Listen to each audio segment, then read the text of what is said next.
As we do for all of our special events, it's time to send it down trackside. Tommy Googe is back with us again tonight. Good to have you back, Tommy. And he is going to get things rolling off as we have the Smoke Dancers, the fastest dance in the land.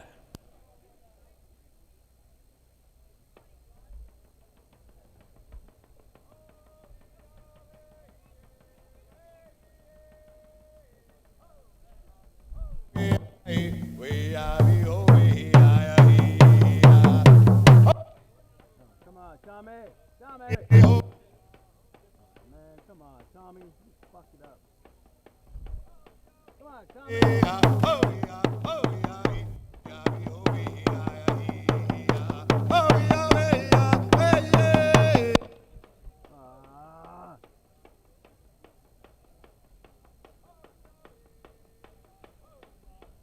Tommy!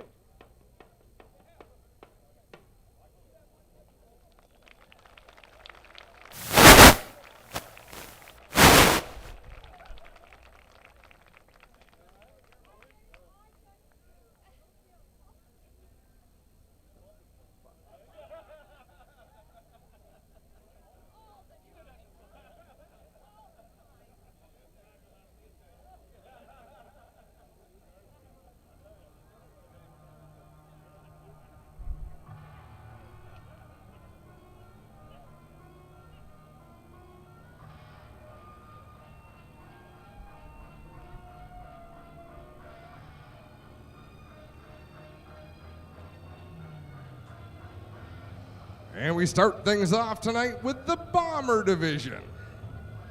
Rolling off on the pole position, the 37X is Eric Moss. On the outside of row number 1 in the 6E, Enya Robinson. Row number 2 on the inside, the 14 is Lucas Smith. The 517 is Cody Somerville. The 49L is Brad Bonnero. The 23 is Dusty DeBoer. And the 3 is Alex Moss. That's how they line up for this first qualifying heat for the Bomber Division.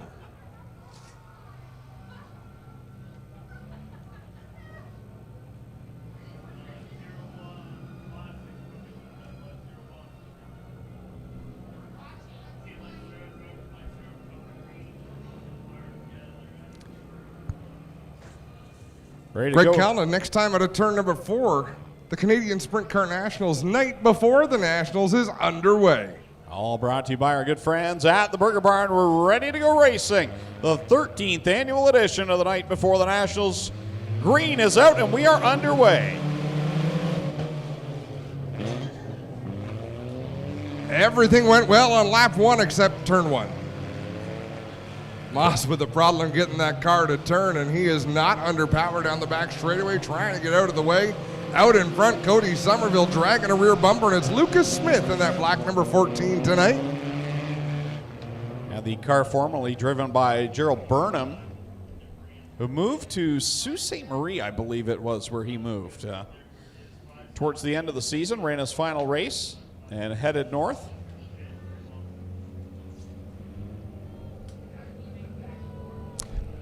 Cody Somerville Gonna take it straight to the pits. He didn't even try to rub up against the wall or anything, Greg.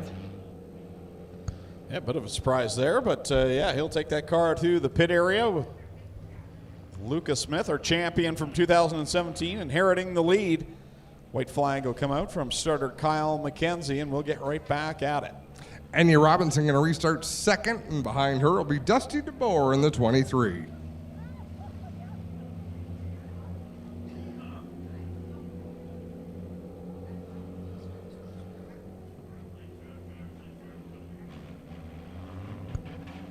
Back to the green flag here in this first qualifying heat for the Gales Auto Aftermarket Bomber Division.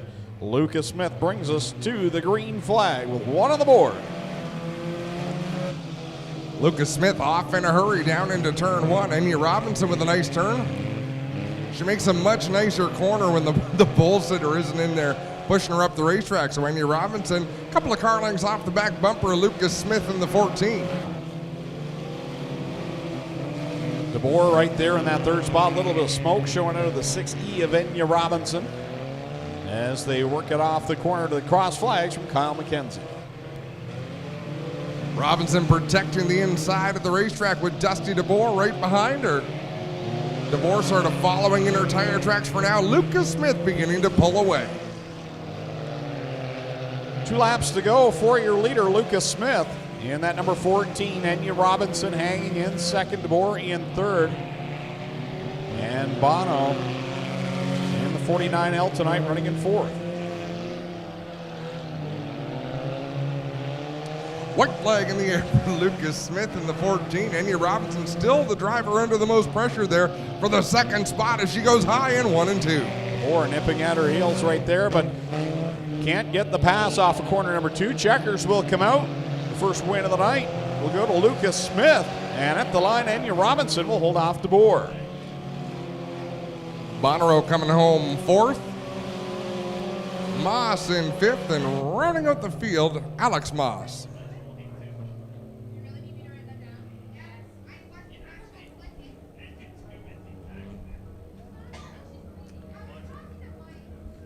Heat number 2 for the Gales Auto Aftermarket Bomber Division. Jillian Hills on the pole in the 32. It's Tim Jamieson on the outside of row 1 in the 177. Adam Plazik drives the 01. Alongside him will be Jake Maas in the 37. The 155 is Paul Longboat. The 49C is Miles Whitney. And rounding out the field in the 01, goodness gracious, Dale Robinson. Enya Robinson's father, Dale, driving the De Silva 01 machine tonight.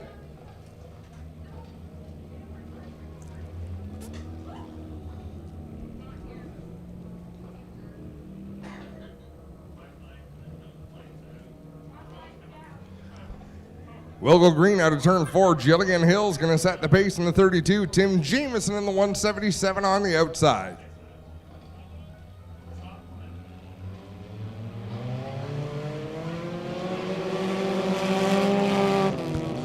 Green into corner number 1. In this second and final qualifying heat for the Gales Auto Aftermarket Bombers.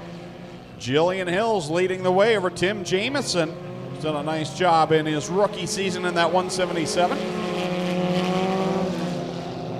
Jamieson trying to close in, overshoots turn 1 by a little bit. That'll open the door for a side-by-side battle for the runner-up position. Jake Moss in the 37 works his way to the inside. He'll take over second spot. Cross flags coming up in the air for Jillian Hills. 3 and 3 to go. Moss in second now. Jamieson back to the third position with Dustin Longbow pressing now into the top 3. Second, third, and fourth sort of under contest right now with 2 laps to go. Jillian Hills with a comfortable 5 car length advantage over Moss in the 37. Looks like Jamieson and Longboat going to duke it out for the third spot. White flag up in the air for Jillian Hills, who had a very up and down 2017 season, looking strong here tonight over Moss and Longboat. Longboat, Jamieson continuing to go at it for third. Checkers in the air. Great battle for third as Jillian Hills cruises home to the win ahead of Moss. and no change in position for third and fourth.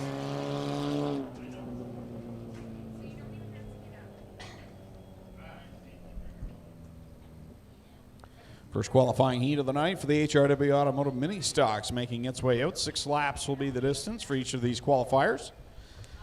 Want to mention tonight's 50-50 guaranteed $3,000. So make sure you get in on tonight's draw. Flight down the sellers in the pink shirts and get in on tonight's 50-50 draw. Guaranteed $3,000.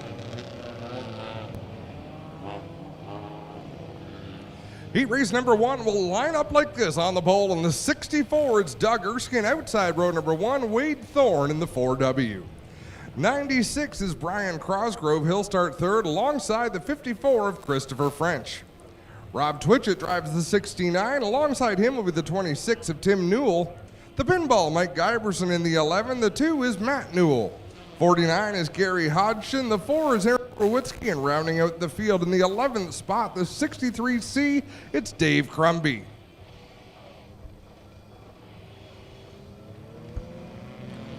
Green flag out in the air for the HRW Automotive Mini Stocks. Doug Erskine and Wade Thorne drag race into corner number 1. Thorne with that preferred outside groove, smooth on the high side, getting a run out of turn number 2. Look at Newell in the 26, they'll close in on Doug Erskine. He'll drive to the bottom of turn 3. Yeah, good head of steam there for Tim Newell. Backs off in corner 3 there, though, as Wade Thorne leads over Doug Erskine. Newell in third, and here comes Christopher French in the 54 and 4th. French trying to hold off Aaron Rowitzki in the team car to our race leader right now. Rowitzki with a bit of an ugly slide job there in turn 1. Side by side for second, Tim Newell and Doug Erskine going at it. Into corner number 3 they go. Erskine on top, Newell on the bottom. As they work it off of corner number 4, it remains Wade Thorne at the front, Erskine second, Newell third. Rob Twitchett battling side by side with the 54, Christopher French, as they race down into turn 1. They made a little bit of contact down in 3 the last lap. Twitchett battling a loose race car. Good battle for that second spot remains on the track, Erskine and Newell, but here comes Rowitzki around the outside of Newell looking for the third spot. Cross flags in the air, Wade Thorne leads over Erskine, Rowitzki, Newell, and Crosgrove. Another driver having a good run in this qualifier is the pinball, Mike Giberson, up on the outside in a great battle for the 7th spot. Unfortunately, it's 7th, 8th, 9th, 10th, and 11th out there right together on the racetrack, and we only take the top 7 into the feature. 2 laps left to go for Wade Thorne in the 4W, Doug Erskine in second, and Aaron Rowitzki in the third spot. As now Rob Twitchett has worked his way into the top 5. He's right on the back bumper of the 96. Well, make that now the 26 of Tim Newell. Ooh, and Crosgrove and Hodgson make contact in 2. And Crosgrove, it looked like he was just trying to drive Hodgson up the racetrack almost in dirty fashion, but I believe he had a right front flat tire or something broken in the steering of that 96 that led him towards the concrete.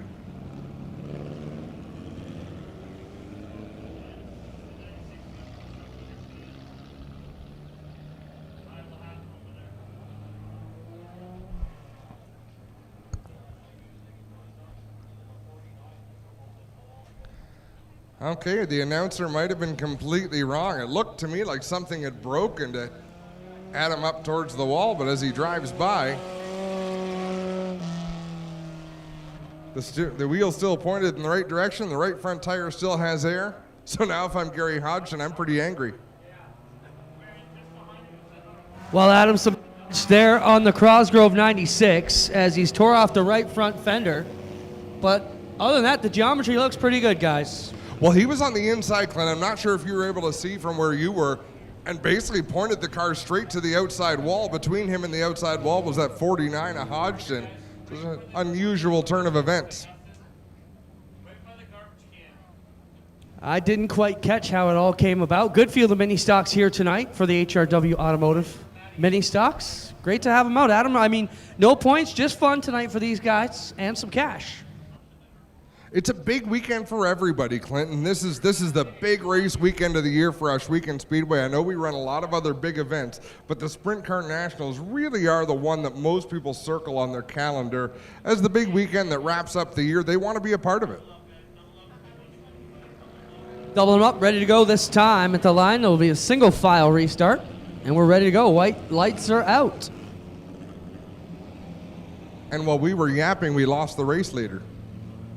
Greg, how did you let that happen? Wade Thorne has disappeared, has vacated. Is now Doug Erskine, I believe, second. That's Aaron Rowitsky out there in the 4. Did not see the leader go off the track, but nonetheless, Doug Erskine will bring us back to the green flag as Kyle McKenzie atop the flag stand will show the drivers we are ready to get back at it. And Aaron Rowitsky quickly dives down to the inside of Erskine in 1. That car handles really, really well on the straightaway.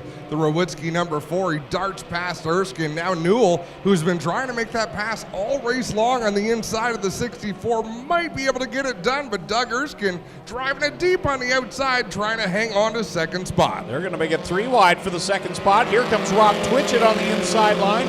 Coming to the white flag. Rowitsky continues to lead. It's a hornet's nest behind him for the second spot. Mike Iverson clawing his way back up in that blue number 11. Remember, the top 7 cars transfer to the feature event. They'll go through 3 and 4 one final time. Through the corners they go, and off of corner number 4, it's going to be Aaron Rowitsky picking up the win over Tim Newell. At the line, Rob Twitchett third, Doug Erskine fourth, and then Matt Newell will complete the top 5. And I'm going to be a bit of a fan here, Greg. Mike Iverson qualified for the feature through the heat race, and that doesn't happen a lot in 2017. So good for Mike Iverson, the pinball who has raced in every event the mini stocks had races for since the Speedway opened. Second qualifying heat for the HRW Automotive Mini Stocks onto the racing surface. Starting on the pole will be the 81 of Carl Salt. And his outside, the 6X, that is Mike Sarantakos out of Smithville in the Lampman Salvage Machine. Mike Evers is the inside of row number 2 in the 265, and the 13 is Bobby Tolton in the Amsoil Machine. Row number 3, the 21J of Jacob Bazine of the Burger Barn, H1 Construction 21J, and his outside, the Amsoil 63, it's Brandon Crumby. Row number 4, the 66X, that is John Jansen. And he's out of Woodstock. To the outside of him, the 9 of Tim DeBoer. And in row number 5, the 60 of Martin Schroeder, the 222 of Nick Massey. 10 cars going to start this race. 7 cars qualify for the main event. Green flag out of 4. Carl Salt down low. Mike Sarantakos on the outside. A poor start for Mike Evers in the 265. Through the corners they go, 3 wide for the third spot. Crumby through the middle gets by. Tolton then Bazine into third, and Tim DeBoer will follow suit in the 9. Wow, you rarely see the middle groove, the desired lane, but it took off like a shot down the back straightaway. Mike Evers' car not sounding too healthy as he races down the front straightaway, and out in front it's Carl Salt with Sarantakos in second. A bit of a gap back to Brandon Crumby, Tim DeBoer, and Nick Massey in the 222. Off the corner comes Carl Salt to complete lap number 2 with Sarantakos in tow. Crumby right now in the third spot. Here comes the impressive rookie, Nick Massey. Won the Art Hill Memorial this year. Here he is going side by side with Tim DeBoer for the 4th spot. Got one off the base on the outside, going to peel off into the pits. I believe that's the Tolton machine.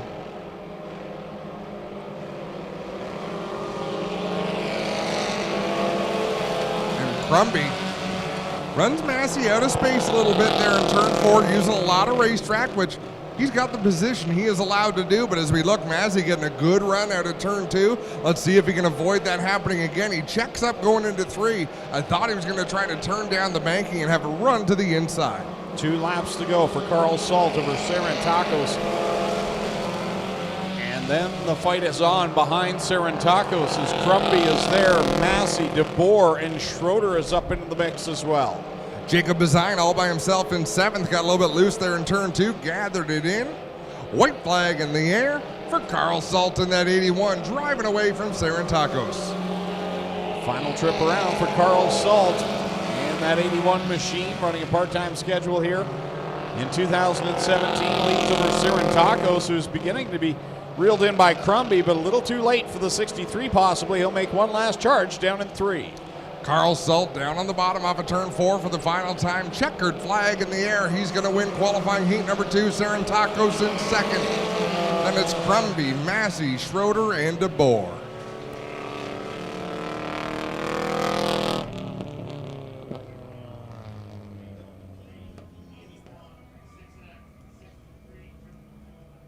And Greg, we need to welcome all the people viewing at home on pay-per-view video cybercast tonight. Glad you could join us for Canadian Sprint Car Nationals weekend.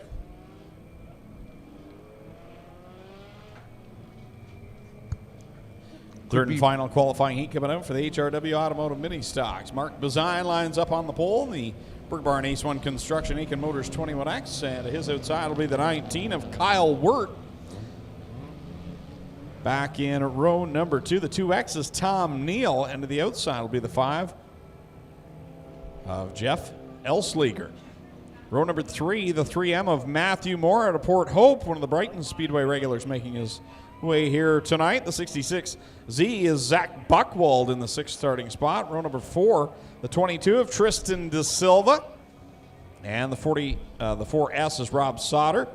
Row number 5, the 37H is Kyle Beatty, and the 05 is Rick Robinson coming to the green flag in our third and final qualifying heat for the HRW Automotive Mini Stocks.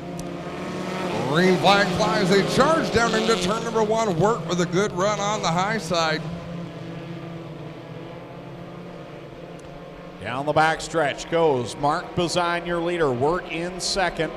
And you've got that 2X machine of Tom Neal in tow. Sauter right on his back bumper as they come across the stripe to complete lap number 1. Bazine is your leader. 3 wide for that third position tonight is Rick Robinson behind the wheel of the 05 car as he works the bottom contact in turn 1. Down the back stretch they go. 3 wide for that third spot. Robinson right there in the mix with Sauter and Neal. As they go into corner number 3, Bazine struggling a little bit in that 21X, trying to keep the back end in that machine. He is the leader with Wirt in the 2nd spot. I got to be careful. We're being delivered beautiful burger, and I still owe a burger. Like I'm going to be 2 burgers ahead. Oh, very nice. Look at this. Thank you very much. Mark Bazine down the front stretch, cross flags in the air. 3 laps in, 3 to go. The Burger Barn Ace 1 Construction. Number 21X over Kyle Wirt. Then it's Sauter right now holding down 3rd. Neal in 4th. Robinson gets a run down the back stretch and into corner number 3. Robinson keeping that momentum down into the 3rd turn as the white flag flies. 1 more lap to go. Final trip around for the driver of the 21X, the 2017 HRW Automotive Mini Stock Champion. Set sail down the backstretch for the final time, and we've got some power issues. I think we might see the white flag a couple. No, checkers in the air for Bazine with the win. Wirt in 2nd.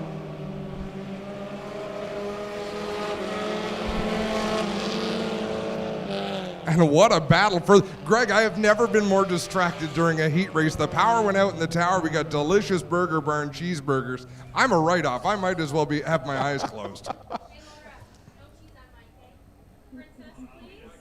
I don't know what just happened, but apparently there was a mini stock qualifying heat just happened, Adam. Looks like we're ready to go with our first of 6 qualifying heats for the 360 sprint cars. Again, it's qualify through the heats or you're done for the night unless you're in one of the challenge races here this evening. Greg, take your eye off the ball for a second. All I've heard you say tonight is Burger Barn in every second sentence. And now there's one right next to you and you're going to pretend that you're working? Yeah, it's time to go. It's sprint cars, baby. Okay, I'll give you that. But many thanks to Burger Barn who presented this weekend, the night before the Nationals, and for the great delivery service into the tower. Greg, back to you and Tommy. Yes, we are ready to go on Burger Barn night before the Nationals with the first of 6 qualifying heats. Starting in the pole of heat race number 1 out of Alden, New York, the Fiberworks Composite, Merzac Enterprises, Casey Truck Salvage, 49, the straight shooter, Scott Kruder. Rolling off second out of Waterdown, the Mahoney Inspection Services, Railway City Brewing Company, Regional Tractor Sales, 5C is Connor Mahoney. Starting in third out of Wantage, New Jersey, the Frank Franek Auto Sales Escape RV TO Fabrication, number 28F. It is Davey Franek. And going from the fourth spot out of Vernon, New York, the Prestige Pool and Spa, number 67, it's Pete Richardson. Starting in fifth out of Chatham in the CF Industrial, Vertec Contractors, Lumar Excavating, number 38, it's Tyler Hendricks. And rolling from the sixth spot out of Union Spring, New York, in the Filtrek Corporation, Alaska's Restaurant, the Culver Group, number 51, Flying Brian Howland. Starting in seventh out of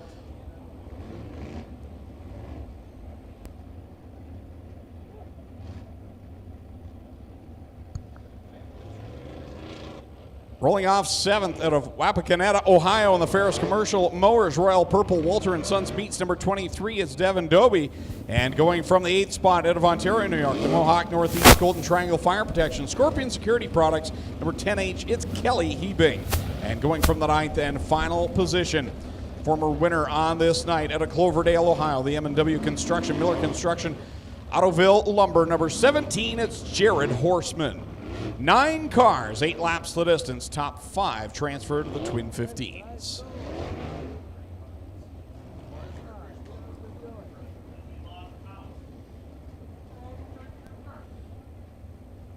So you just asked me how to pronounce Wapakoneta, Ohio.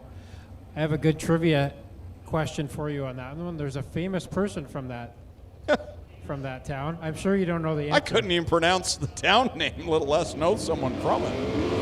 He's famous for probably the most famous words ever uttered from somewhere outside of Earth. Neil Armstrong is from Wapakoneta, Ohio. That's where the Neil Armstrong Museum is. Sorry, I didn't hear what the... It's actually very close to Eldora Speedway.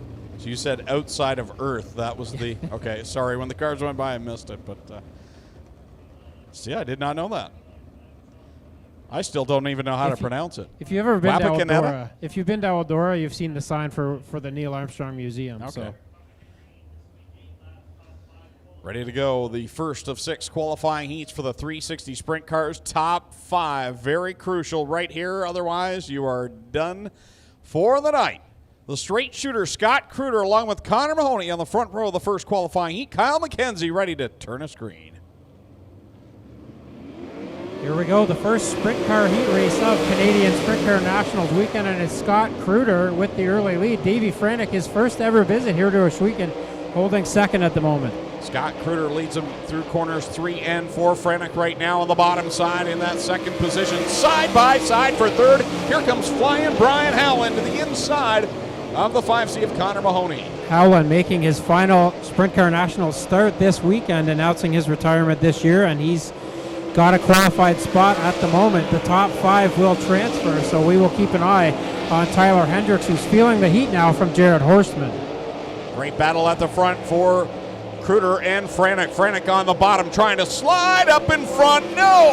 Kruder will shoot right back by on the 49. Well, Franek didn't take long to get acclimated to Ohsweken Speedway, did he? That was a brave move down there in corner 4, and now he's going to try to get another run on Kruder at the halfway signal. 4 laps in and 4 to go.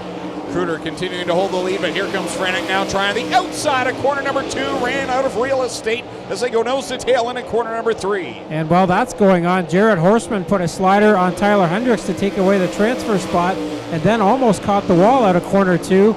And now here comes Hendricks fighting back on the bottom. Wow, Scott Kruder making some real estate that I didn't know existed. Got back by on the outside of 2. He's going to try it again in 4. He's the leader at the line. We say it every year. The big check is tomorrow night. This night doesn't pay much, but you wouldn't know it by the way these guys are racing. What moves at the front of the field? The straight shooter, Scott Kruder, coming off of corner number 4. He'll see the white flag over Franek in second. So Kruder, after all of that, still has the lead. Franek maybe settling down into second, and Howland third. Then it's Connor Mahoney holding fourth, but here comes Horstman trying to take that spot away. And a fight for the lead again at the front. It will be Kruder taking the win. Second is Franek. Third is Howland. Fourth at the line, it will be Mahoney. Then Jared Horstman in the final transfer spot. Wow. What a run at the top of the field for the straight shooter Scott Kruder out of Alden, New York in the 49. comes home the winner over Davey Franek in the 28F, and that completes the first qualifying heat as Brian Howland, Connor Mahoney, and Jared Horseman will all transfer to tonight's Twin 15. Second qualifying heat ready to make its way out onto the Speedway. I'd have to say that set the table fairly well, Greg, for the sprint car action we're going to see this weekend. The level of intensity always picks up this weekend like we never see the rest of the year, and we just saw a huge sampling of it right there in that battle for first. Second qualifying heat making its way out onto the Speedway, starting on the pole out of Durhamville, New York, in the Buell Fuels. Joel Felber, Enterprises, Center State Propane number 19K. It's Paul Kinney. Going off from the second position out of Amsterdam, New York, the Miller Excavating 88C is Chad Miller. Going from the third spot out of Brantford, the Hills Tire and Gas, Rhodes Barbecue, Brown Auto Service, Little Bend 110 is Jake Brown. And going from position number 4 out of Six Nation, the Town Line Variety Bear Paw Convenience, XYZ number 77X, the Six Nation sensation, Alex Hill. Starting in 5th out of St. Williams, Ontario, the Doty and Williams, Norfolk Appliance Repair, Gales Auto Aftermarket 21J is John Burbridge Jr. And starting in 6th out of St. Agatha, Ontario, the Cal Tire, Hansma Automotive, Cobra Trucking 18 is Josh Shantz. Starting in 7th out of Romulus, New York, the Speedway Performance Canandaigua Seal Coating number 22P is Jonathan Preston. And starting in 8th out of Port Layton, New York, the MG Timber Harvesting Westward Painting Company, car number 7C is Dylan Swiernick. And going from position number 9 out of Waterdown, the Core Pack Merchandising 0C is Cole McDonald. 8 laps, top 5 transfer to the Twin 15s.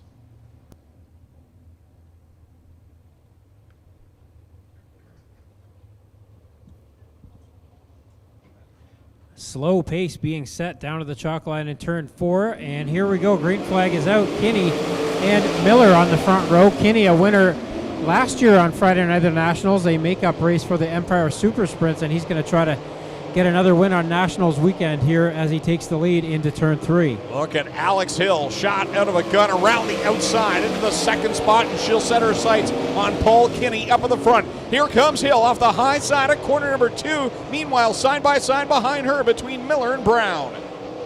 We're keeping an eye again on the 5th and final transfer spot. Right now, Josh Shantz has it. Dylan Swiernick, one of very few sprint car starts for him this year, and he's up fighting for that transfer spot right now with Shantz. Through corner number 3 and off of 4. This time by, it's going to be Paul Kinney, your leader. Alex Hill second. Miller right now in third. Brown fourth. And Dylan Swiernick is in the final transfer position in the 7C. Josh Shantz 1 spot out. So Kinney has the lead with the halfway signal coming up here. 4 laps in and 4 to go. Hill is second. Then it's Miller, Jake Brown, and Dylan Swiernick now in the top 5. As we'll keep an eye on Shantz and Jonathan Preston, who is also making his first start here at Ohsweken tonight. Preston swings to the outside of Shantz and moves into 6th and now sets his sights on Dylan Swiernick as he comes off of corner number 4. 5 on the board, 3 laps left to go. Jonathan Preston, the son of Ray Preston, a competitor here at the Nationals many years ago, as he tries to go after Swiernick again for that spot, but Swiernick holding strong on the top side right now. And here comes Shantz making it a 3-way battle for that 5th and final spot. Great battle for the transfer position. Up front, it's single file of the top 4 as Kinney leads over Hill, Brown, Miller, and here come the 3 looking for 1 transfer spot. Josh Shantz lost a couple of positions early, but he's fighting back now, trying to get into that transfer spot again. But they're going to try to fall short here as Kinney will get the win. Second is Hill, third is Brown, 4th will be Miller, and 5th at the line will be Dylan Swiernick. As now Preston throws a slider on him after the checkered flag. So Paul Kinney picks up the win in heat race number 2. The driver out of Durhamville, New York, in the Buell Fuels, Joe Felber Enterprises, Center State Propane number 19K. He, along with Alex Hill, Jake Brown, Chad Miller, and Dylan Swiernick will all move to tonight's Twin 15s. Everyone else finished for the evening, except for those drivers competing in the 2 challenge races as we get ready for the 3rd qualifying heat. It doesn't get any better than this, guys. Sprint cars and Burger Barn burgers. I can't wait to bite into this. Once these qualifying heats are over, I need to tag someone in here. Third qualifying heat lines up like this on the pole at a Caister Center. The Charlie B. Honey DSC Performance Pius Spring and Alignment 11 is Jamie Turner. And going off second out of Delran, New Jersey in the Quality Auto Body Fred's Trailer Parts 89, it's Robbie Stillwagon. Rolling off third out of Caister Center, the Aces Bar and Grill, J&E Recovery, Braemar Buildings 91 is Ryan Turner. And to his outside at a Brewerton, New York, the 87 Speed X1 Race Cars, E&V Energy 87 is racing Jason Barney. Rolling off fifth out of Denver, Colorado, the Corpac Merchandising, Tammy 10 Media, JRE Global number 5W is Ryan Conium. And going from the sixth position out of Harding, Pennsylvania, the Mechanical Services Company, A1 Engines, Vincent Tire 79 of Jordan Thomas. Starting in seventh out of Antwerp, New York, the Route 37 Building Supply, L&J Landscaping, Felder's Roofing 10 of Jeff Cook. And starting in the eighth spot out of Pittsboro, Indiana, the Stark County Co-op, BMRS Medallion Finish System car number 22H, it's Randy Hannigan. And starting from the ninth spot out of Ransomville, New York, the Young Drivers Canada Leach Performance Engines, Tim Phillips Garage number 18R of Ryan Soucies. Troubles for Jason Barney. Yeah, Greg Carr would not fire for him down here on the front straight. We'll follow that. I just want to bring you guys up to speed with another situation that happened in the pits. Brian Howland, who was a qualified car of his heat, missed the scales because he lost his brakes, rolled to a stop behind the scale. We pushed him back, and he had to weigh properly, but that's a problem for Brian Howland. The crew of the 51 are going to have to go to work on the brakes of the 51 car tonight. So at least he was able to get across the scales and able to compete. If they can get the brake issue fixed for the 51 of Brian Howland, of course, the winner of the Canadian Sprint Car Nationals a couple of years ago, and an epic finish. Ready to go over the third qualifying heat. Turn over to Tommy and Adam for the call of this one as Jamie Turner and Robbie Stillwagon bring us to the green. Side by side, a little bit quicker than the last heat start, that's for sure. Green flag is out in the third qualifying heat, Tommy. Yeah, the pole sitter has the right to set the pace, and definitely a quicker pace set by Jamie Turner there, but it didn't help him too much as both Stillwagon and Thomas have gotten by. Great opening lap for Stillwagon and Thomas with a nice clean start there to get up to the second spot. They put some daylight between themselves and Turner. What a gaggle of cars, 5 cars racing for the fourth spot.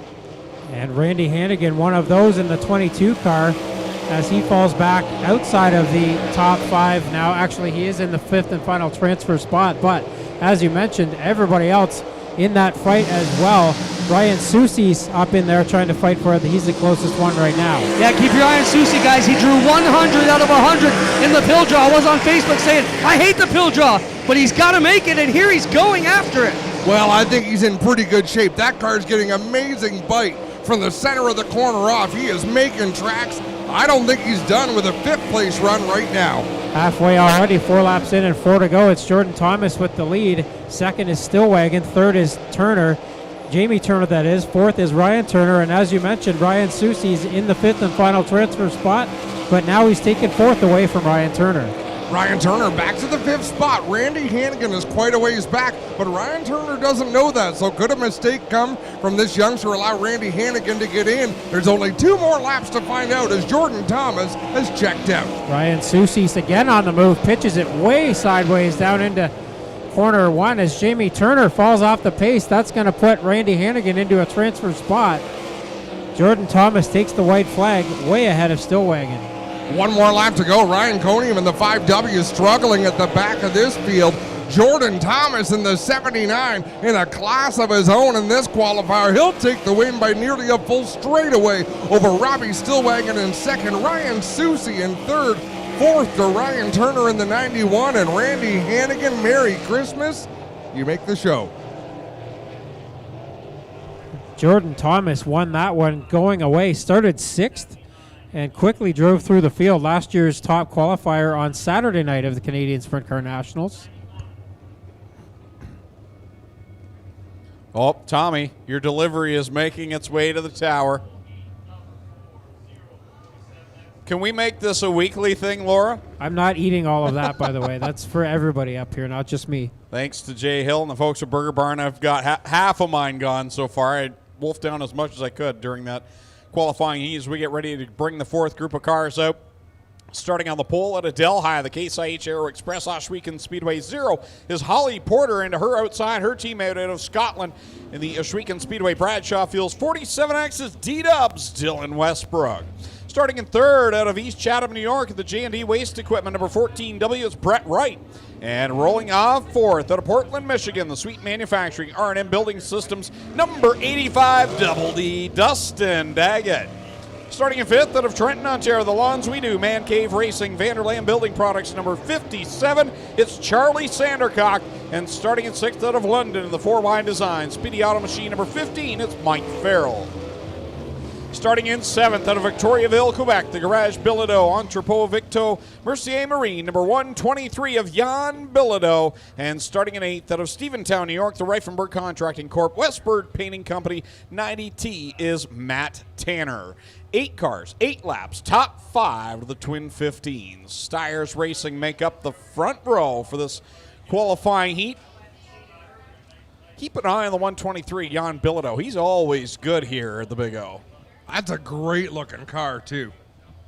One of his first ever sprint car races was here at the Canadian Nationals a few years ago, and he turned some heads that night. Here we go, green flag out on heat race number 4.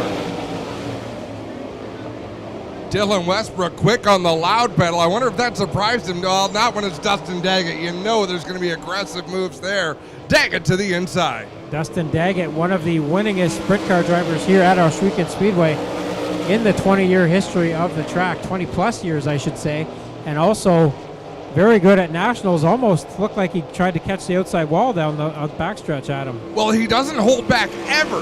Dylan Westbrook out in front, Daggett second, Holly Porter third, Brett Wright fourth, and right now Jan Bilodeau rounds out the top 5 with Charlie Sandercock right behind him. Yeah, Bilodeau already up to the 5th spot. He started on the back row, so Bilodeau on the move for sure. As Holly Porter, you mentioned earlier, she ran some pretty quick laps in hot laps in that 0 car, and it looks like she's gaining some ground on Daggett now. The 30-year-old from Delhi, she's got a lot of experience behind the wheel.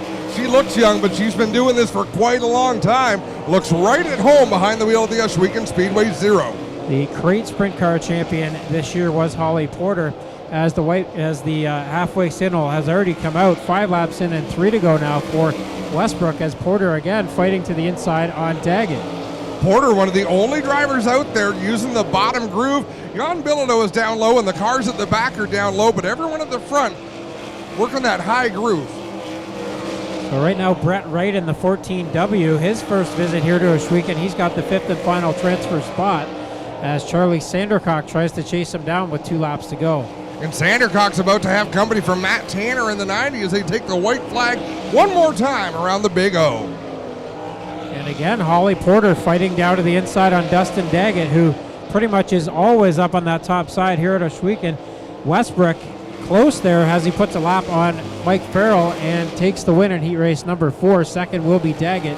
Third is Porter. Fourth is Bilodeau. And fifth in the final transfer spot will be Brett Wright. So that sends Sandercock, Tanner, and Farrell onto the trailer, as Farrell's nose wing collapsed at the end of that one. It was probably from the breeze created from Dylan Westbrook streaking by him on the outside. That was a nervy move by Westbrook there at the end of that one. But there's another driver who he just knows one speed, and that is flat out. Greg Calvin, you have an afterglow. If we start talking a lot about the ice mobile, do you think we can get dessert up here? I could go for an ice cream sundae right now. If you have an ice cream sundae, you're going to need a cigarette afterwards. This is mellow Greg Calvin. 5th qualifying heat making its way out onto the Speedway, starting on the pole out of Lemoore, California, and the Weld Wheels Lucas Oil Eagle Ignition. Car number 3G, it's Carson Macedo. Starting in second out of Brantford, the Burger Barn Ace 1 Construction Aiken Motors. Car number 10B, it's Downtown Mitch Brown. Rolling off third out of Port Colborne in the Gilletta Flooring, Debbie Buckingham. Price Tree Services number 22, it's Sean Slider. And starting in fourth out of Lowville, New York, at the Westward Painting Company, S&S Spray Foams. Tioga Construction number 3 is Denny Peebles. Starting in fifth out of Brockville, the RPM Automotive, Dave's Auto Body, Mike's Ice Cream 36 is Matt Billings. And starting in 6th out of Cicero, New York, the Doneth Motorworks All-Star Performance AVCO number 10 PC of Paulie Colagiovanni. Starting in 7th, former winner in 2011 out of Rockwell, Texas in the Town Line Variety, C&D Excavating and Trucking Lone Star Speedway number 15H at Sam Haferteep Jr. And going from the 8th and final spot out of Thamesford, the Vipond, Ellercarn, DuPont, number 6 is Curtis Gartley. Again, another 8 laps, 8 cars, top 5 of the Twin 15s. The draw for starting spots doesn't care how fast Sam Haferteep was. He's coming from the back of the field. Green flag is out. We are underway, and here comes downtown Mitch Brown and Carson Macedo going at it in corner number 2. Brown to the bottom. He'll grab the lead, but the yellow flag comes out.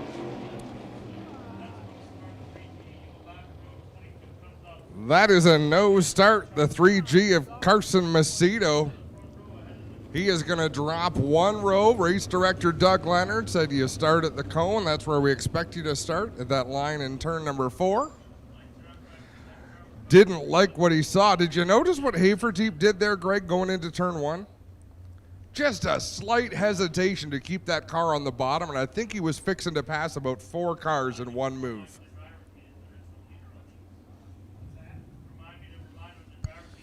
Try it all over again with Sean Slider, Mitch Brown on the front row. Green flag goes back up in the air, and here comes Brown on the outside. Will shoot down into corner number 1 as your leader.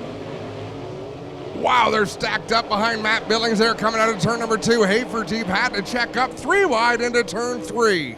Haferteep slips by Matt Billings into the 5th and final transfer spot. Now sets his sights on Paulie Colagiovanni in the 10 PC. He'll make that move up into the 4th position. Out in front, it's Mitch Brown by a healthy margin over Carson Macedo. Interesting, Macedo way up on the outside as Mitch Brown running the middle groove. Put Sam Haferteep now into 3rd as he gets by Sean Slider. 5th right now is Paulie Colagiovanni. Matt Billings trying to track him down, sitting in that 6th position. Off of turn number 4, Brown not opening up too much more ground over Macedo in that 3G. Able to maintain a 10-car length lead. Haferteep up to 3rd. Over the cross flags, downtown Mitch Brown leading things here around the outside line over the 3G of Carson Macedo. Here comes Macedo digging deep in corner 1 and 2. And look at the battle we're about to have for 4th, 5th, and 6th. Matt Billings closed in on Paul Colagiovanni just as he caught up to Slider. 3 of them battling for 2 qualified spots. And the battle at the front is heated up as well as they go wheel to wheel through corner number 2. Not sure if they made contact, but it looked close as Carson Macedo grabs the lead. And now troubles up in corner number 1 as Paulie Colagiovanni comes to a stop the high side of turn 1. There's a pillar. There's a pillar at our window, and just the spot where I saw the dust, the concrete dust that comes up when a car brushes the wall, and then I lost him. I just knew that he didn't make turn number 1. That could have been worse for Paulie Colagiovanni. Yeah, Paulie got into the wall in the front stretch here, just a little puff of dust, and just as that was happening, the race for the lead was heating up as well as Carson Macedo and Mitch Brown went wheel to wheel through corner number 2. I'm not sure if they touched or not, but going back to the last lap, Mitch Brown will take the lead back over Carson Macedo. Sam Haferteep now will be right up there and says, how do you do? I'm here, boys. I love mind games. You know what I love about mind games, Greg? They're not going to work on Mitch Brown.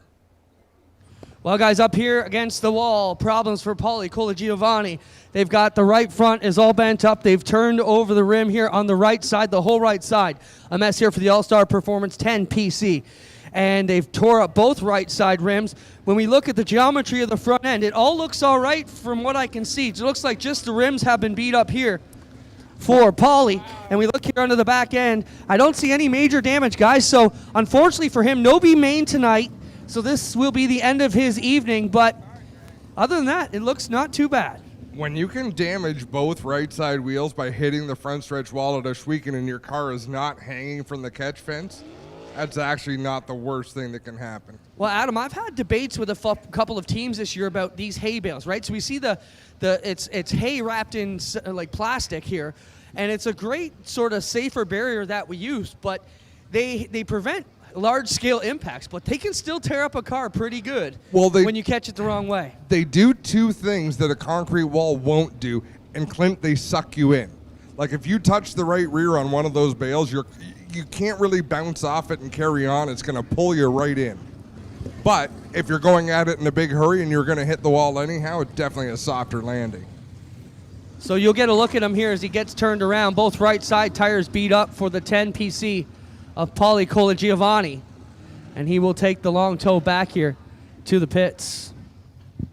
What's your thought on head games out there, Clint? Sam Hafertepe under yellow rocketed off of turn number 2 to the inside of both Carson Macedo and Mitch Brown. Sort of a, hey guys, I'm here. Well, it's definitely a part of some of these drivers' arsenal. You know, some of the guys love to play the game. Some of them are just out here being the best sportsmen they can. But certainly, if you're going to be at the top of the game, you have to be aggressive. You've got to play the mind games. And, you know, if you can get into your competitors' heads before you've even turned the green lights on, you're half winning that battle. And I think you definitely summed up his side of the debate. That's what you do it for. You want to create some thoughts in that leader in second place. And we're about half a racetrack away from seeing whether or not it's going to work. Hafertepe hanging back a couple of car lengths from the back of the Macedo number 3. Single file past the restart cone. We're back underway with 5 on the board and 3 laps left to go. Who will be the top 5 when it's all said and done? Mitch Brown, Carson Macedo continue to go at it. Not a whole lot of action there from Hafertepe, unable to make a move in 1 and 2, down in 3 and 4, working towards the bottom of the racetrack, 2 laps to go. Downtown, Mitch Brown lead the way. Here comes Macedo on the bottom, similar to the pass that he made. Can't make it stick as Brown continues to lead in 3. Here comes Sam Hafertepe Jr. on the bottom. Hafertepe to the bottom of the racetrack. He'll hang it out there past Macedo. 1 more lap to go to try to make a move on Mitch Brown. Brown pinches him down to the bottom. And here comes the 2011 winner of the Nationals. He'll go to the top of the board just in time as the checkers come out. Sam Hafertepe Jr. picks up the win over Mitch Brown. And Carson Macedo third. Matt Billings will be fourth, and Sean Slider with a good run will come home in the 5th and final transfer position. A nice job for Slider to hang on to 5th spot, get himself into a feature event tonight, and build up some confidence for the weekend, Greg. Guys, just want to mention 50-50, a guaranteed $3,000 tonight. Get your tickets. Don't miss your chance to win $3,000 tonight. Sorry, I just had to clean some onion and tomatoes off my starting lineup sheets here. I actually thought you were going to pick up the sheets and lick them. I'm getting sleepy, I got to admit right now, after eating that. That was a huge burger. Make sure you stop by the Burger Barn tomorrow for breakfast, lunch, and dinner. Swing by the Burger Barn. You will not be disappointed. BurgerBarn.ca for more information on how to get there as we get ready for this 6th and final qualifying heat. Starting on the pole, out of Shenango Forks, New York, in the Scorpion Security Products, Rob's Market, Van Cott's Landscaping, 14, it's Coleman Gulick. And his outside with a very fast lap and hot laps out of Carlisle, the Big Road, Creative Edge, Signs and Graphics, MMBO Direct Marketing, number 9, it's Steve Lyons. Starting in 3rd out of Perry, Michigan, the Ridenauer Auto Repair and Towing, Lucas Oil, K&N Filters, 11R of Chase Ridenauer. And going from the 4th spot out of Clark Summit, Pennsylvania, in the EIO Waste Solutions. Back Mountain Coal, First Aid Auto, number 87X is George Suprick.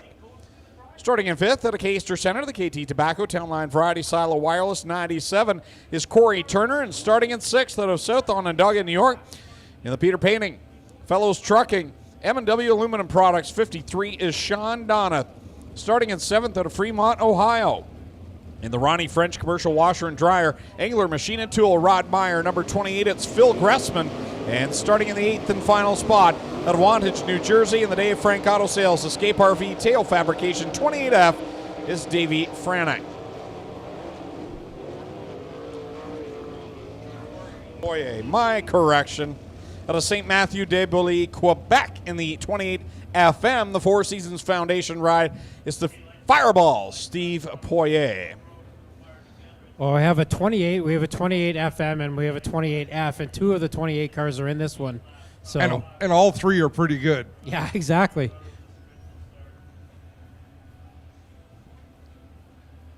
Gulick and Lyons will bring us to the green flag in the 6th and final qualifying heat. 5 spots left for the Twin 15s. Who will they be?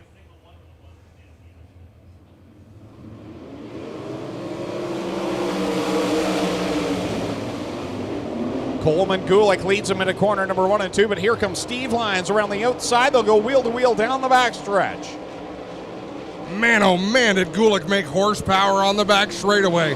Lyons with a smoother line, Gulick with lots of horses under the hood. Lyons right through the middle, has the lead off of corner number 2. He uses all the real estate possible to stay up there, and here he comes off of corner number 4, looking to lead lap 2.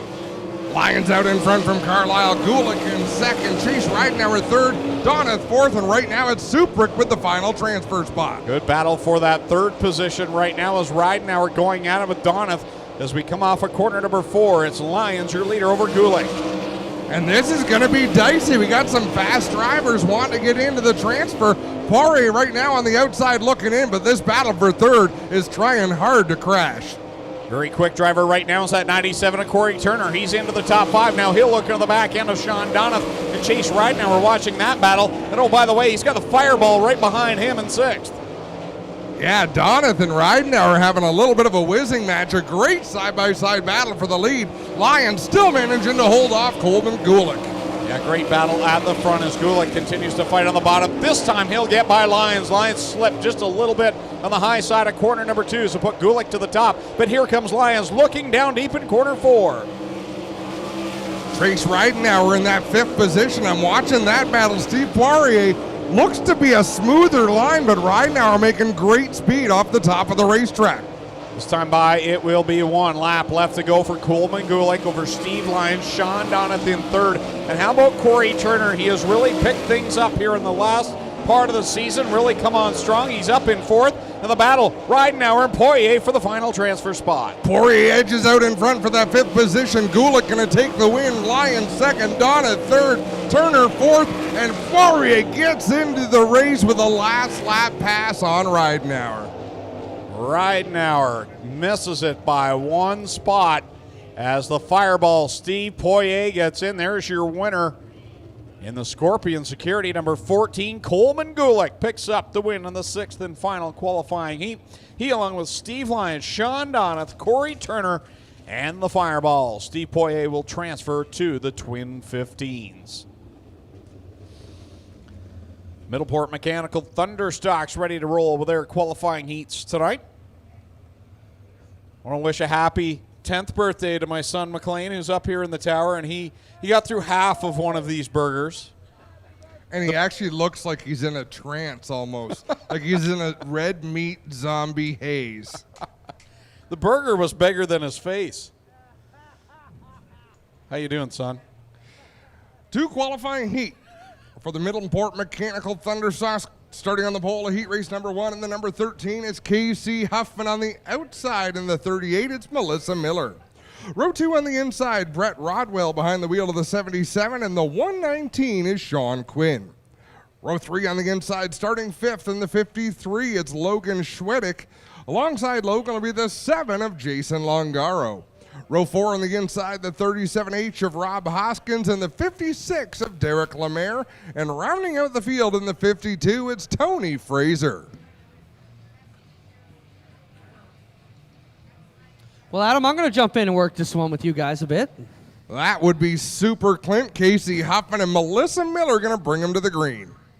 Really slow pace here as they putt through turn 3 and 4.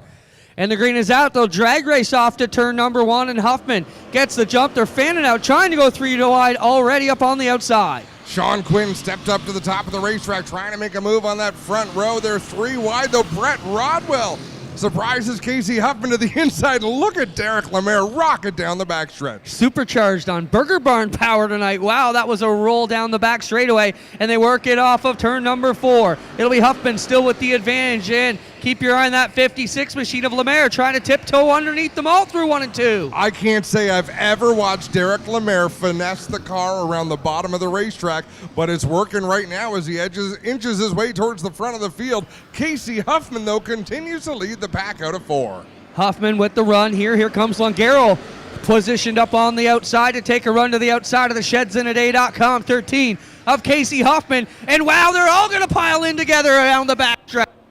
Pretty much the whole field just fanned out. 2 wide, then 3 wide, then 4 wide. Sean Quinn and Derek Lemaire got hooked together there. So Lemaire all the way to the back. I think he's got a flat right front tire. Not so good for Lemaire as he will fade back out of this one. The good thing, he will make his way in to the feature at the back, though, tonight. Here they come on the backstretch. It's Jason Longaro with a good lead. And look at Hoskins trying to slot down underneath Huffman. I've enjoyed watching Rob Hoskins race all year long in that 37H. It's an ugly, ugly race car, and he makes a lot of speed with it. And Longaro hanging the back end out on the outside of turns 1 and 2 around the back straightaway. He will run. Then you got Hoskins still trying the inside here of the Schwedek 53 as they come off of turn number 4. Rodwell and Huffman at the back with a side-by-side battle to the front stretch once again.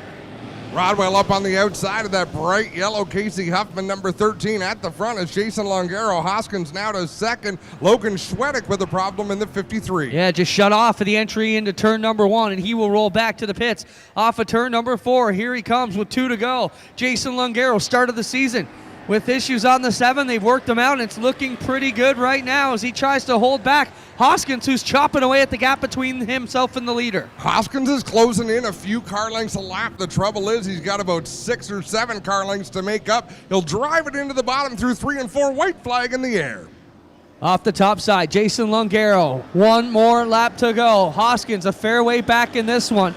Then you got the 38 of Martin, 77 Rodwell, 13 of Huffman, and Fraser in the 52. Down the back chute they go. Longaro for the final time into 3. Yeah, Longaro got some great bite off of turn 2, was able to extend that lead into 3. He'll ride off of turn number 4 and cruise to the win ahead of Rob Hoskins. Good run there for Jason Longaro. Problems for both Schwedek and Lemaire. And we'll see how they fix that up come feature time. Yeah, fairly slim field tonight, Clint. Looks like 17 cars in the Middleport Mechanical Thunderstocks.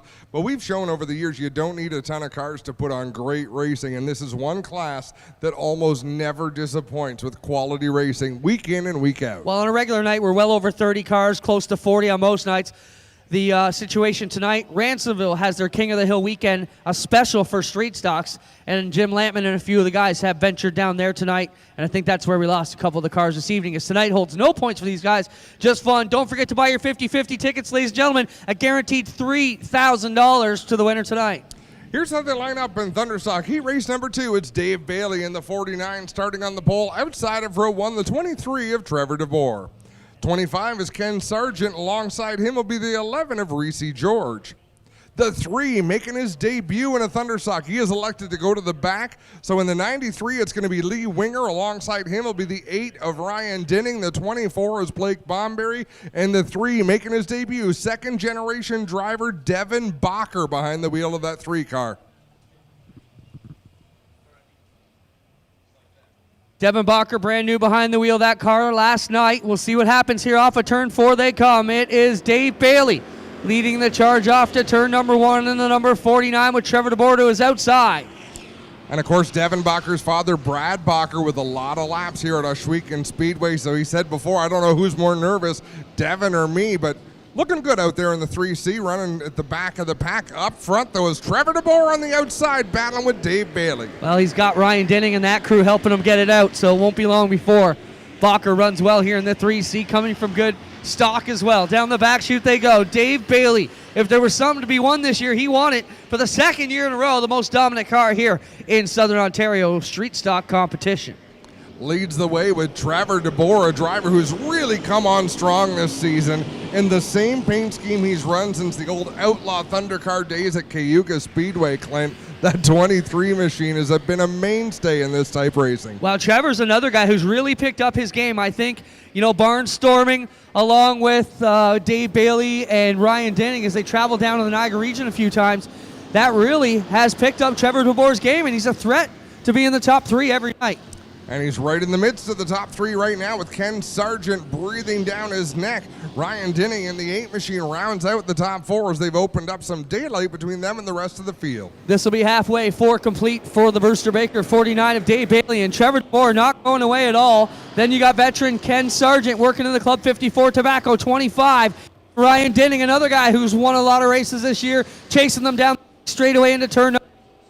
Blake Bomberry trying to get to the inside of Reese George in the 11. I spoke with Bomberry today down at Grisdale Racing Products. He says, you know, it's strange. We had some motor problems and handling problems. So you fix the motor problems, you start going faster, then you got to change the handling again. He says, I've never changed suspension so many times in one season. Wait a minute. Last week you told us he was down at Grisdale talking. Is that the hangout spot on Fridays or what? People spend a lot of time at Grisdale Racing Products. Clint's the place to go. Good money, too. Here we come. Back to 1. 2 to go for the leader, Dave Bailey in the Gibbs Action Sports. WindoWorks 49. And then you got DeBoer in the Timpson Auto 23 chasing them, but he's got help and company on the inside from Ken Sargent. DeBoer getting a little bit loose. He's not able to draw in on Dave Bailey coming off the corner. Through the center, he's good, then hangs the tail end out just a little bit and loses that car length to Bailey down the front stretch one more time.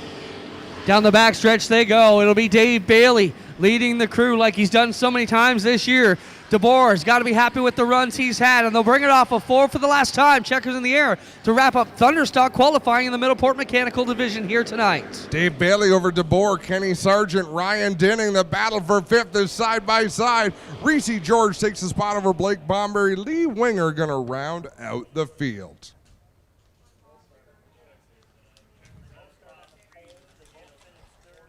Quickly, just want to remind everybody in the pits, sellers are over there in the pink shirts, so if you're looking for 50-50 tickets, call them on over. Again, $3,000 the winning amount tonight, minimum. Make sure you've got it. Tomorrow we're shooting for a $6,000 minimum. Pretty impressive. Come out, watch some great racing, and go home with thousands of dollars.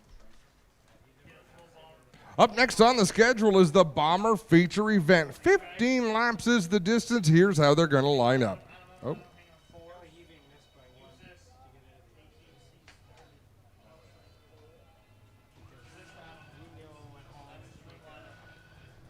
Last minute change to the lineup, just being handed to me now. 37X on the pole is Eric Moss. On the outside, the 6E of Anya Robinson. Row 2 on the inside, the 517 is Cody Somerville. Outside will be the 23 of Dusty DeBoer. Her number 3 starts 5th, that's Alex Moss, and rolling off 6th, and the 32 is Jillian Hills. The 177 starts 7th, that's Tim Jameson. Starting in the 8th spot is the 155 of Paul Longboat. Starting 9th, the 01P is Adam Plazik alongside the 37 of Jake Moss. Car number 14, that's Lucas Smith behind the wheel of the 14. Then the 49C is Miles Whitney. The 01 is Dale Robinson, and starting shotgun on the field, the 49L is Brad Bono.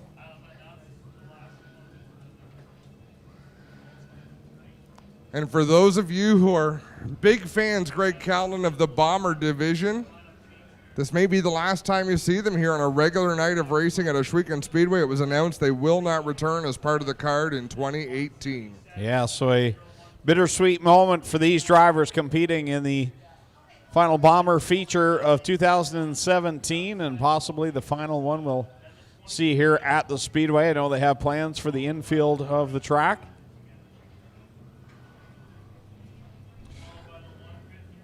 Working on getting the lineup sorted out here. They did have a last-minute change to the lineup. I believe it involves Lucas Smith behind the wheel of the 14. So everyone advances some positions there. Everybody in the proper order now. We're going to go white flag, one more lap to start off this Bomber 15-lap finale.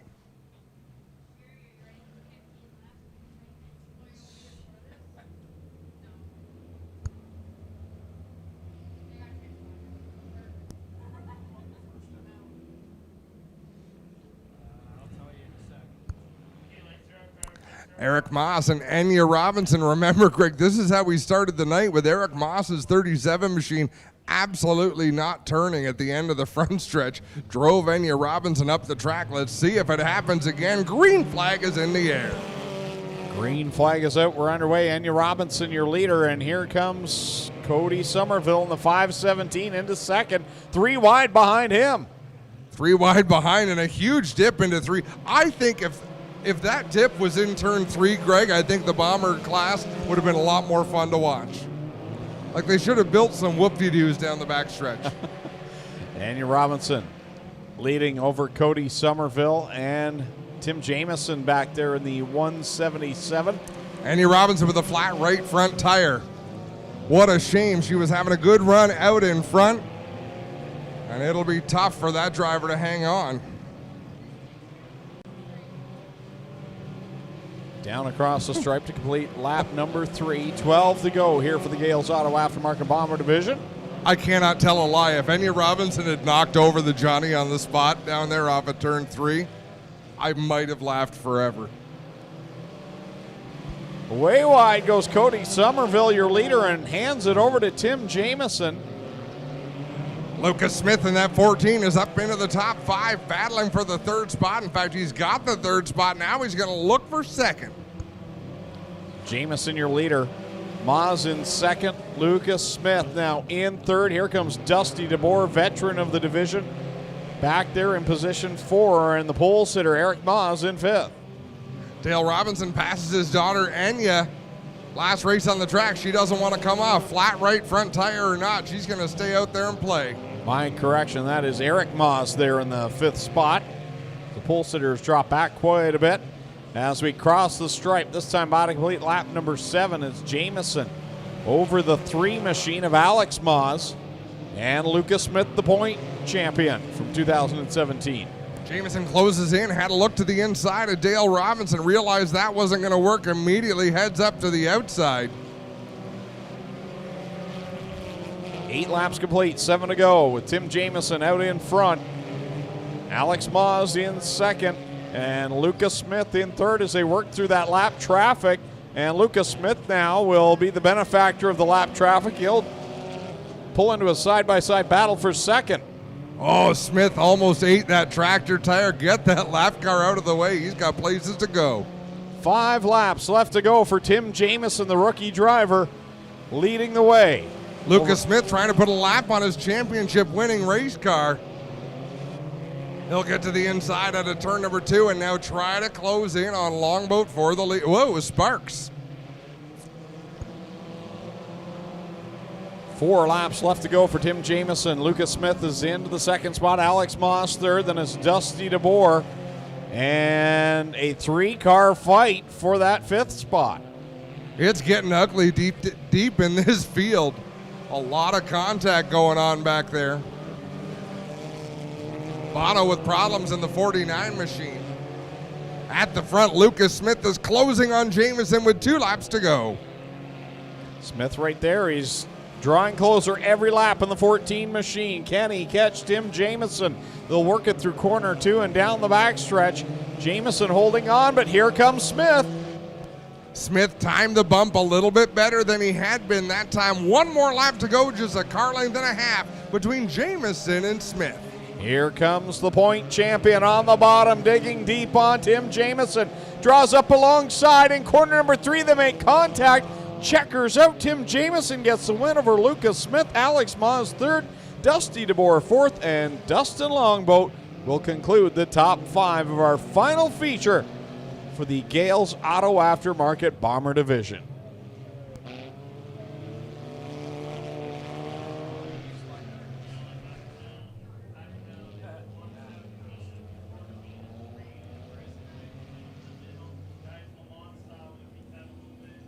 Clinton Jeffrey headed down to Lucas Oil Victory Lane.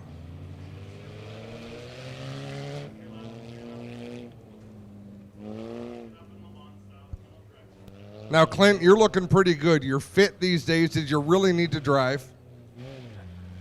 I'll still whip you in a running race, buddy. Any day of the week, I know you would. Unless we're running to the Burger Barn. I give myself a fighting chance. I'd give you a fighting chance there, too.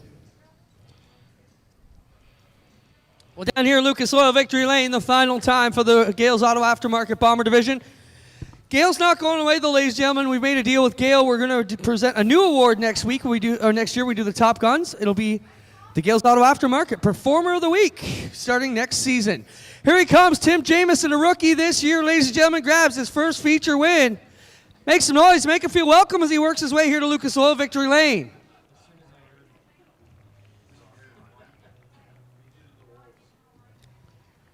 Well, Tim, congratulations. You got it done in your rookie year on the last race of the season. What a run for you. I mean, He was coming quick at the end there, but you were able to hold him off. Yeah, I knew tonight was my night. The track was just beautiful. How'd you know it was your night? I could just feel it. Sometimes you can just feel it. Who do you want to thank for the season you've had here, Tim? Gail and Custom Moccasins. There you got it. Tim Jamison, ladies and gentlemen, gets his first ever win. Lucas Smith over here. Lucas, what a run for you tonight. You know, second place here, but not a bad season for you. Can you be happy with that? Yeah, I'm so happy with tonight. This whole season been it's just been a blast. I mean, this is some of the most fun I've ever had racing, to be honest. It's a real shame this track is getting rid of this division. There's a lot of, it's a really good basic level entry division for people to get into, but I mean, they're going to do what they're going to do, right? Got to thank all my sponsors who've helped me all season long to get the championship. CrossFit Durst, Gales Auto Aftermarket, Canesville Tire. I got to thank Jerry Burnham for letting me borrow his car tonight. And, thanks for everyone in this division for racing so well all year long. Thank you, Jerry, and your wife, whose name I can't seem to remember right now, for coming out all season long and supporting me, my parents, wife, kids. Thank you. There you have it, Lucas Smith, ladies and gentlemen. Alex Moss down here. Alex, not a bad run for you either. Can you be satisfied with third here tonight in this number 3 car? Oh, I'm very happy with third. It's a great way to end the season and the Bomber season, to finish on the podium, and car ran great. I got to thank my dad for always having it running, my girlfriend for letting me race cars, my parents, my brother for racing with me, and all the great opponents we got.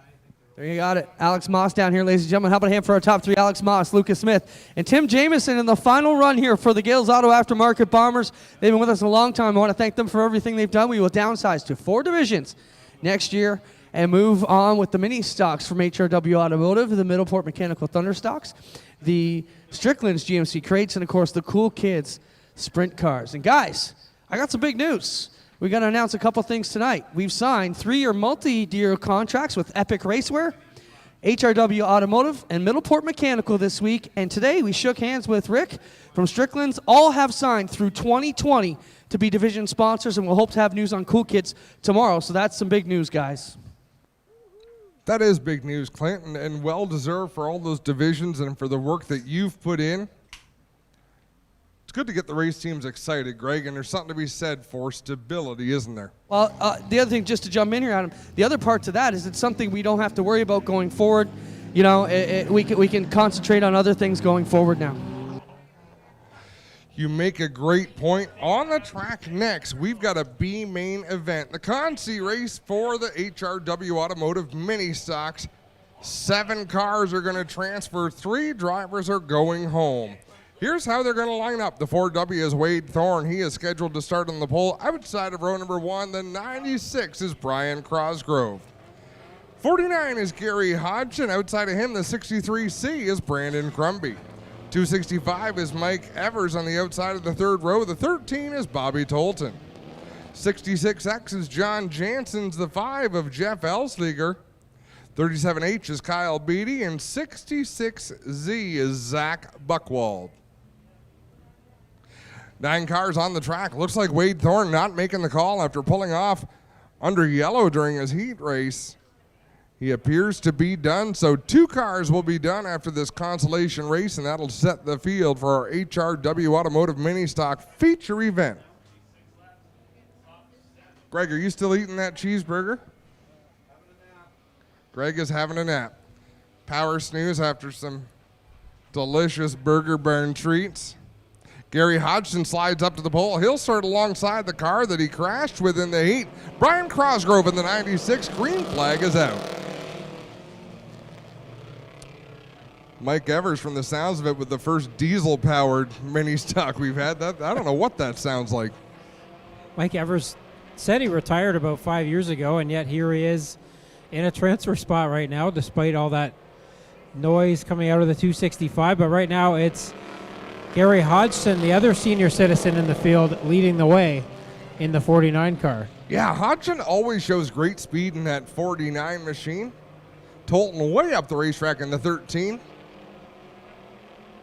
And those are your qualified cars, all the way back to Tolton, the car with the white wheels into 3. That is your top 7 as they charge off of 4. Gary Hodgson in the 49 car started racing when he was 65 years old a few years ago, And he has, you're right, he has been quick, especially the last couple of years. He's really improved in that white and orange car, and he's pulling away from the rest of the field at the moment. 37H of Kyle Beatty making a big move to the inside. He passed Mike Evers and the 66 of Jansen all in one move. They passed him back, but it was still a good move. A little bit of contact there between the 66X and the 265 of Evers. And now it's 3 wide back there for that position, as the 63 of Crumby may be gaining a little bit on Hodgson as we come down to complete lap number 4 in this one. 2 laps to go. He's going to have to find some big speed if he wants to close in on that lead. The car still on the move is Beatty in the 37H. Beatty on the inside of Crosgrove. They race side by side down the backstretch. Getting confused. There's 366 cars on my scoring here. White flag out for Gary Hodgson now. Second is Crumby a fair ways back. Then it's Beatty, who's taken away third from Brian Crosgrove, but he's probably going to stall there as a long way to try to catch up to Crumby. Yeah, too far to go to get there. Gary Hodgson with a great race, going to bring him out of turn number 4. Checkered flag in the air. Hodgson takes the win. Second place to Dave Crumby. Third to Beatty, fourth to Crosgrove, fifth to Tolton, sixth to John Jansen, seventh to Mike Evers in the 265, and that is the cars that will qualify for the feature event. Zach Buchwald gonna have to call it a night, along with the 5 of Jeff Elsliger. Greg Callen's sprint cars are coming back onto the racetrack. Gonna hand it back to you and Tommy.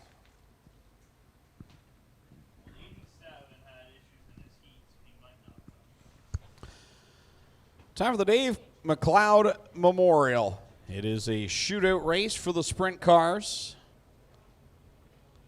And Tommy, a long-standing tradition here as part of the Canadian Sprint Car Nationals weekend.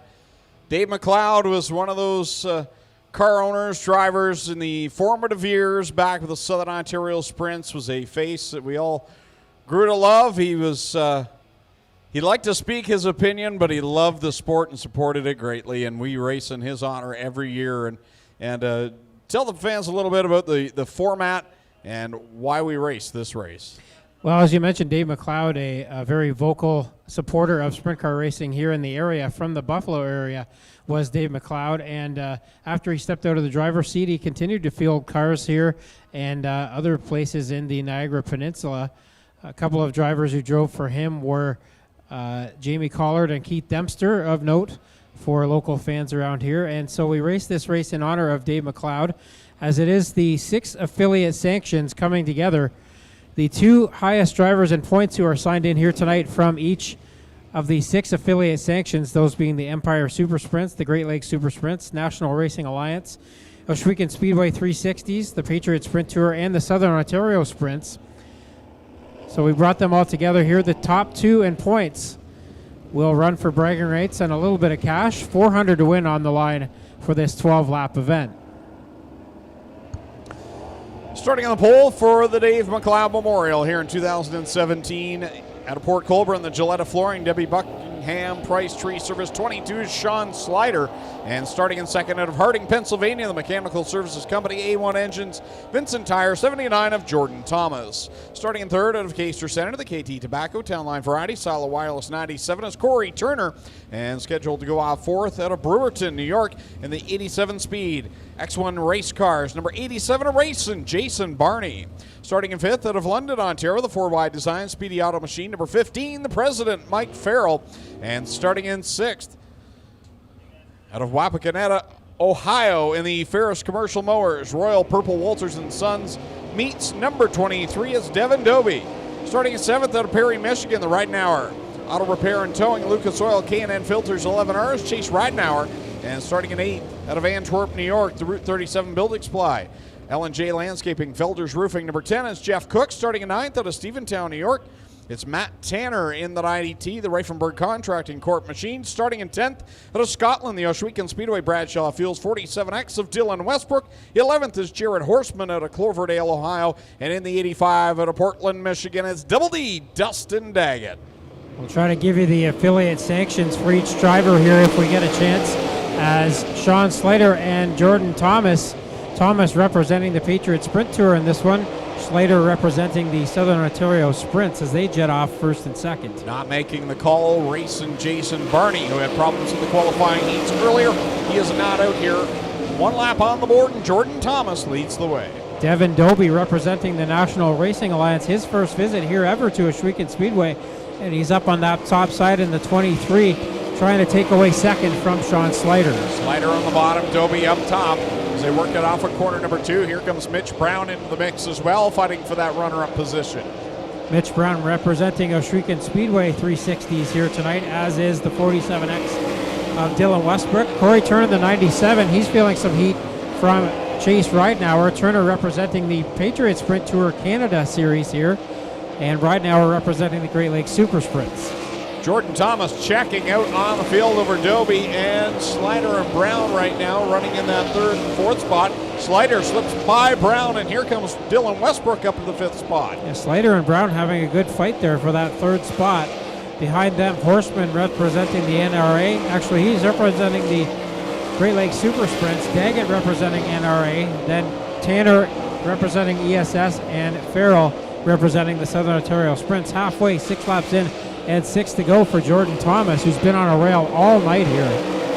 Good battle continuing on between Mitch Brown and Sean Slater. Brown slips back by Slater, and here comes D-Dubs. Dylan Westbrook looking to the inside of him now.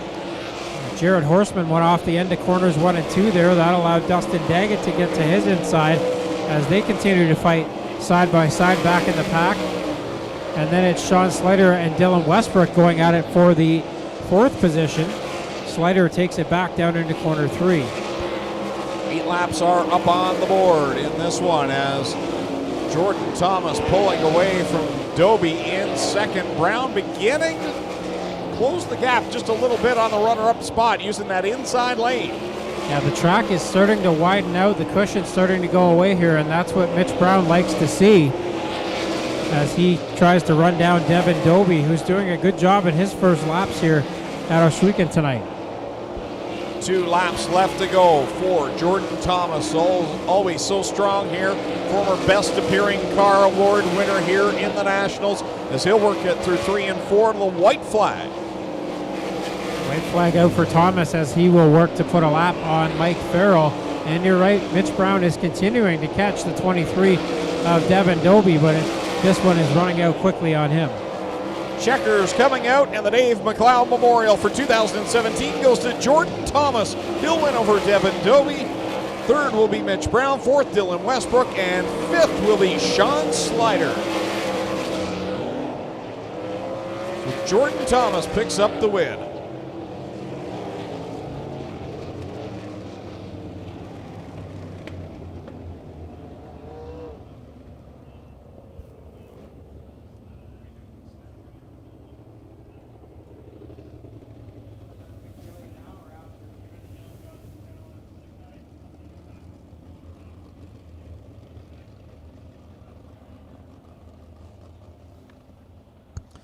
So we go down and talk to Jordan Thomas, the winner of the Dave McCloud Memorial Shootout.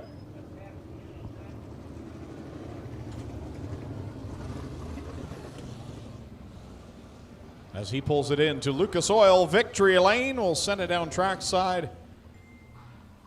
Tommy Googe, Clinton Jeffrey down there. Again, we want to thank the good folks at Burger Barn. We've got some gift certificates to give away here shortly. As soon as we get through the Kevin Ward Jr. Young Stars Challenge, we're going to give away some Burger Barn gift cards. As Tommy Gooch makes his way down to Lucas Oil Victory Lane, Jordan Thomas unbuckling and getting out of the car after winning the Dave McCloud Memorial Shootout. Come on around front, Jordan. Well, Jordan Thomas will work his way here to Lucas Oil Victory Lane. There's your trophy for the Dave McCloud run. Jordan, not too bad for you here. You're a former best appearing car, but these are the awards you want to pick up. Being in Victory Lane's a lot cooler than getting the auxiliary awards. Talk about the car tonight and how this race went for you. The car is just really locked down. I can't thank my crew enough, and hopefully we'll get it figured out here for the Kevin Ward race and pick up that win too. So you got to basically turn it back around. We're going to push you off from here and go right off. What are your thoughts on what you got coming up? Can you do it again in this Young Stars Challenge coming up next? We got a pretty good shot starting outside front row again, and hopefully we could just do what we did this race and pull it off again. Tell the fans where you're from. Harding, Pennsylvania, about 6 hour half drive. We appreciate you being here. How about it for Jordan, ladies and gentlemen, winning the Dave McCloud Sprint Car Shootout here as we get set to roll with the Kevin Ward Jr. Young Stars Challenge coming up next.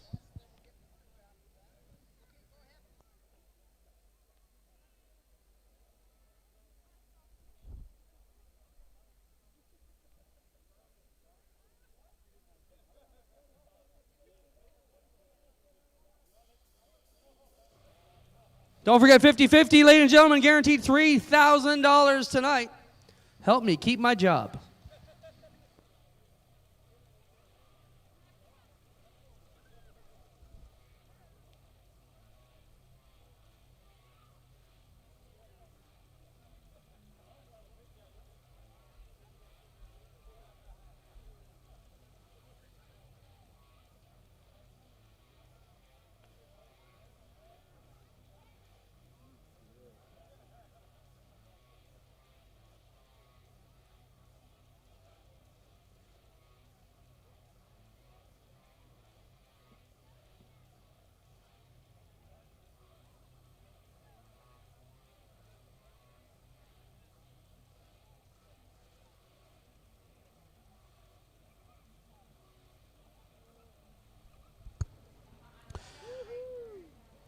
Next up is the Kevin Ward Jr. Young Stars Challenge.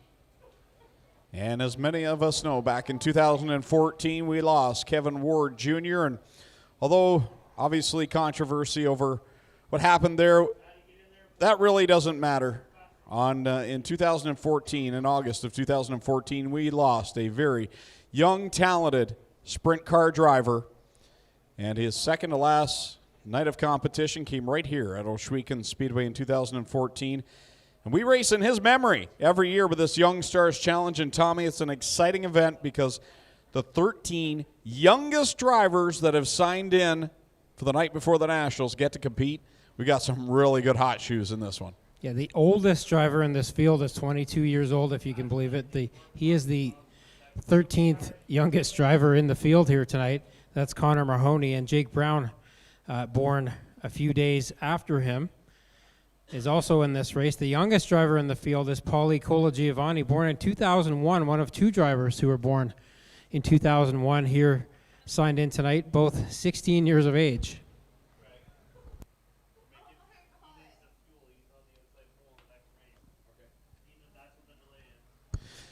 So they just want to fuel Jordan Thomas's 79. So a brief delay here as they're going to put some fuel in the 79, and then we'll get rolling with the Kevin Ward Jr. Young Stars Challenge. The starting lineup for the Young Stars Challenge, 13 laps the distance, 13 cars starting on the pole.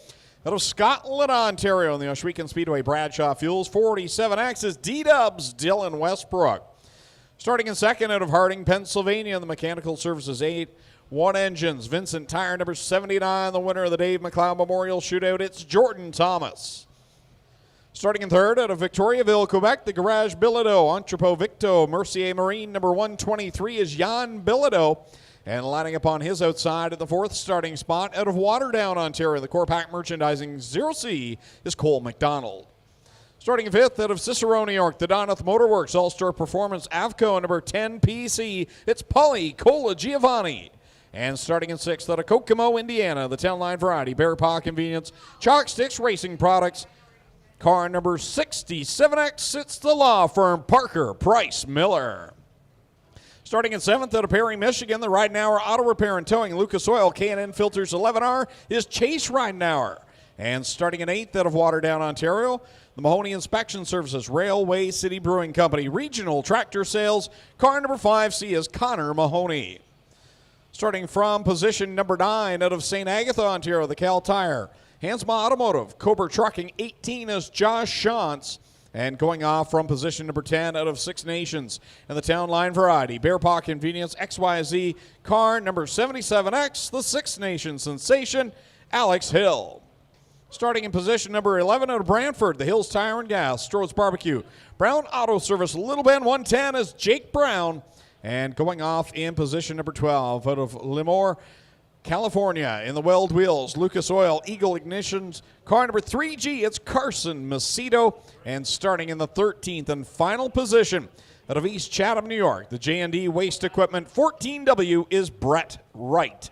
So those will be the 13 cars ready to go and duke it out in the Kevin Ward Jr. Young Stars Challenge.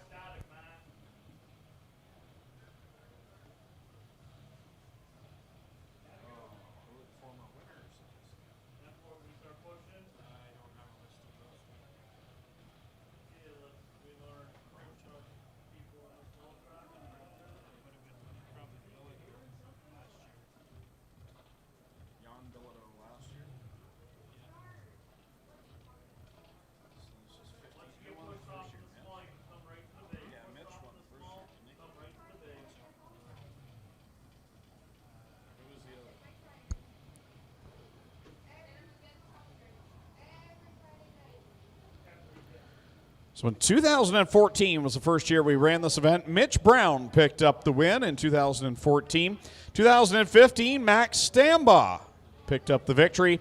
And 1 year ago, it was Jan Bilodeau, the winner of the event. Jan in the event here tonight. The one thing I don't have a stat for yet. Well, there was only 3 years to go back in time, so it was...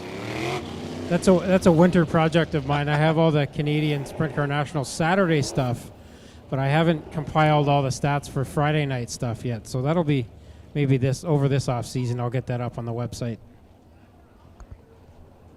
If you haven't been to OhswekenSpeedway.com and checked out some of the history section, we've talked greatly about you this year, Tommy, in your absence, because it's been a great help to look through the record books and see who has won what, who are the all-time winners, and it's been a useful tool. So fans out there, go to OhswekenSpeedway.com, check out the history section to see some of the names that pop up that you think, oh yeah, where did that driver go? Greg, don't ever sell yourself short. You too have been a useful tool this year. Thanks, Adam. I'm here for it. One more night.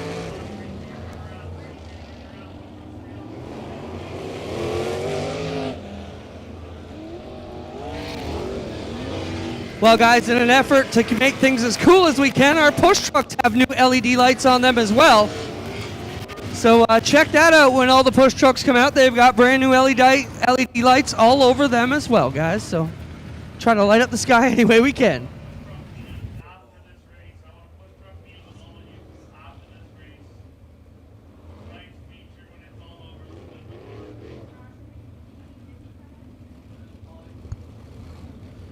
Field taking shape behind the Strickland GMC pace truck.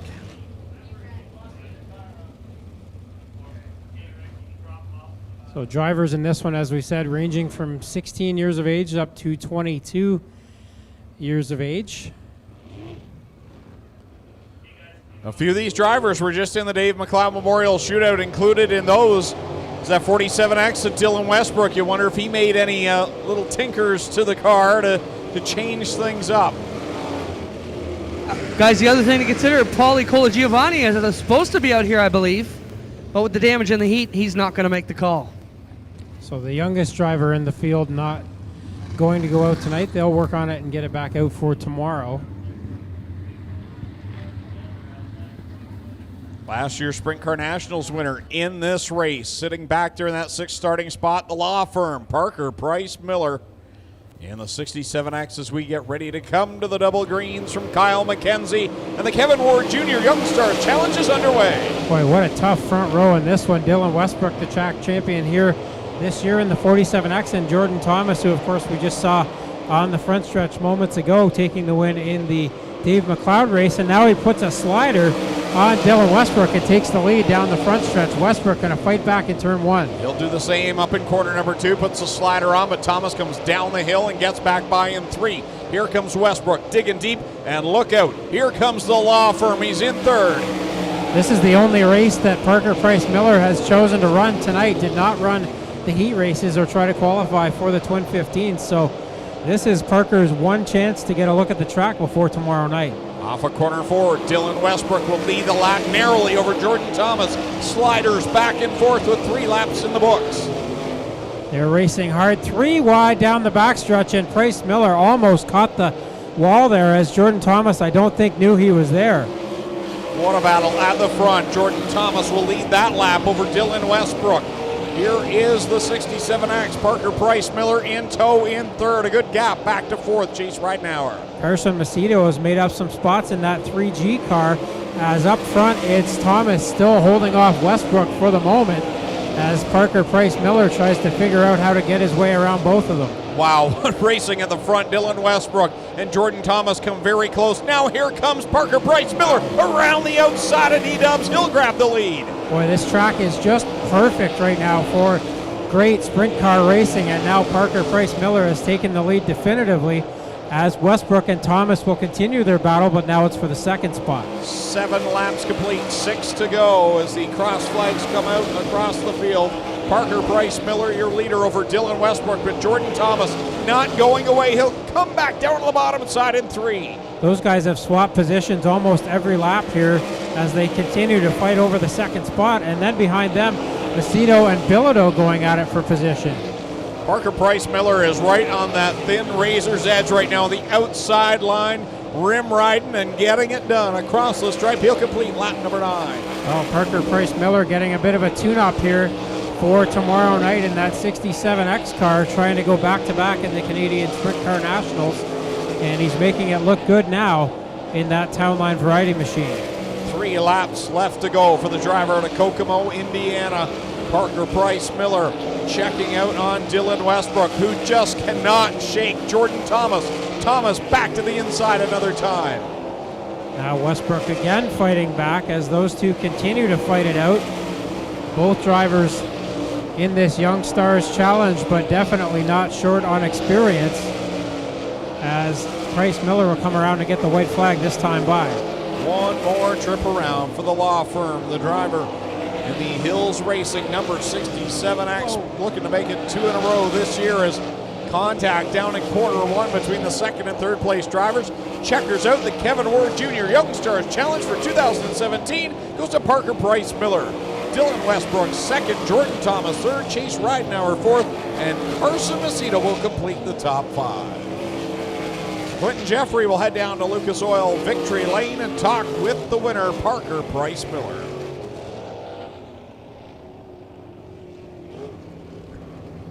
Greg, am I mistaken, or did every driver in that top 5 come from a different sanction? I mean, those guys were mixing it up, driving the wheels off these race cars, and none of them race together on a regular basis. No, and that battle for second, the battle what was for the lead would end up for second. Phenomenal. They changed positions at every ends of the track between Jordan Thomas and Dylan Westbrook. But this guy right here, the Law Firm, Parker Price Miller, the defending champion of the Canadian Sprint Car Nationals, pulls it down into Lucas Oil Victory Lane. We'll send it down trackside as Clinton Jeffrey will talk to the Law Firm, Parker Price Miller.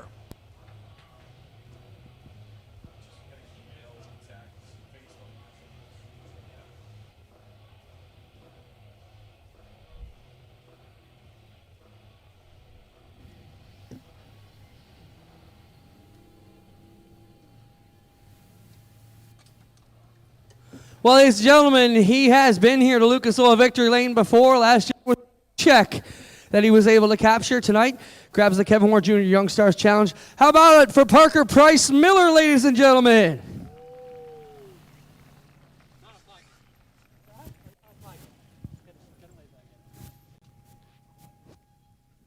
Well, Parker, let's talk about why you didn't choose to run anything else but this race tonight. What's the thought process behind that?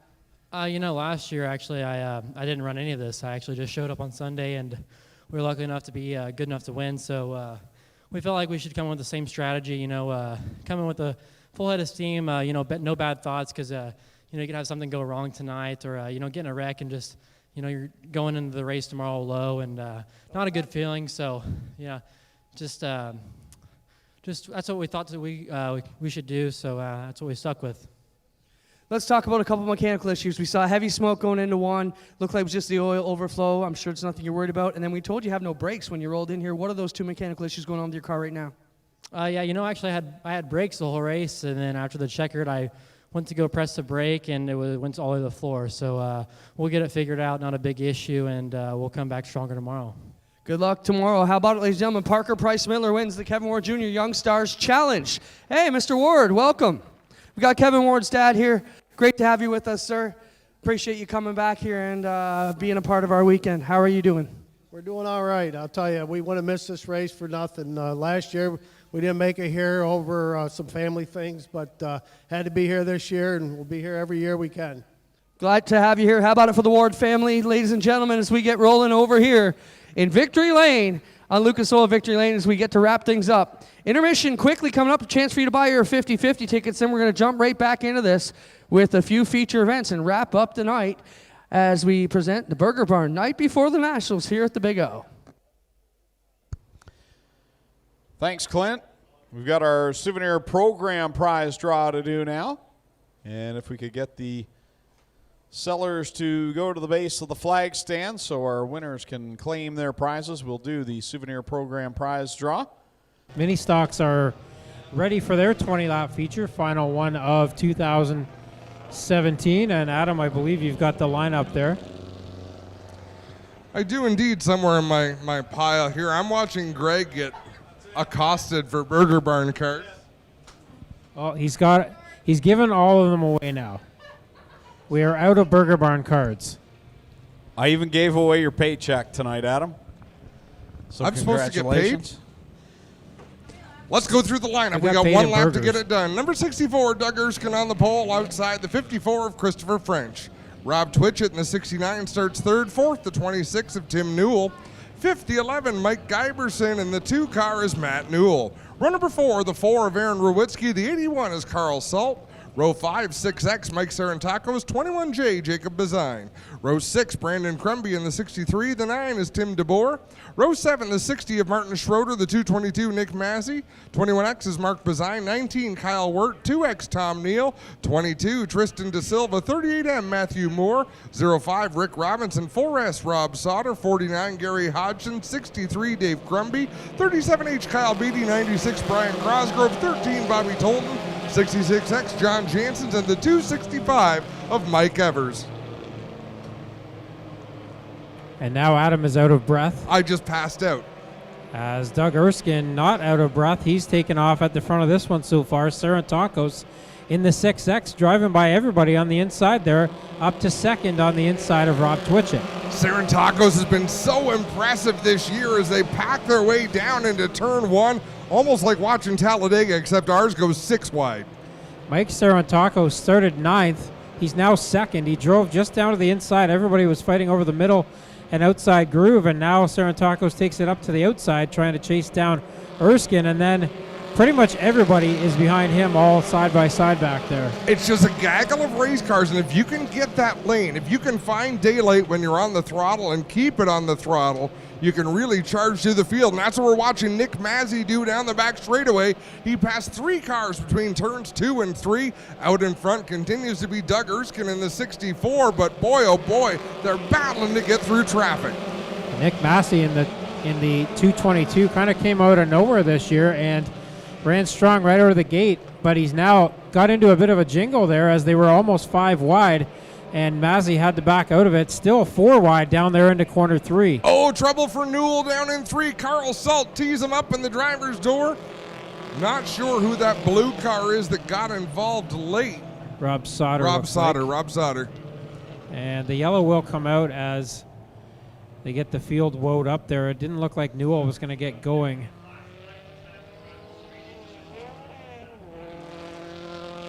It always amazes me. We have seen some vicious accidents over the years in this mini stock division, in all of our divisions.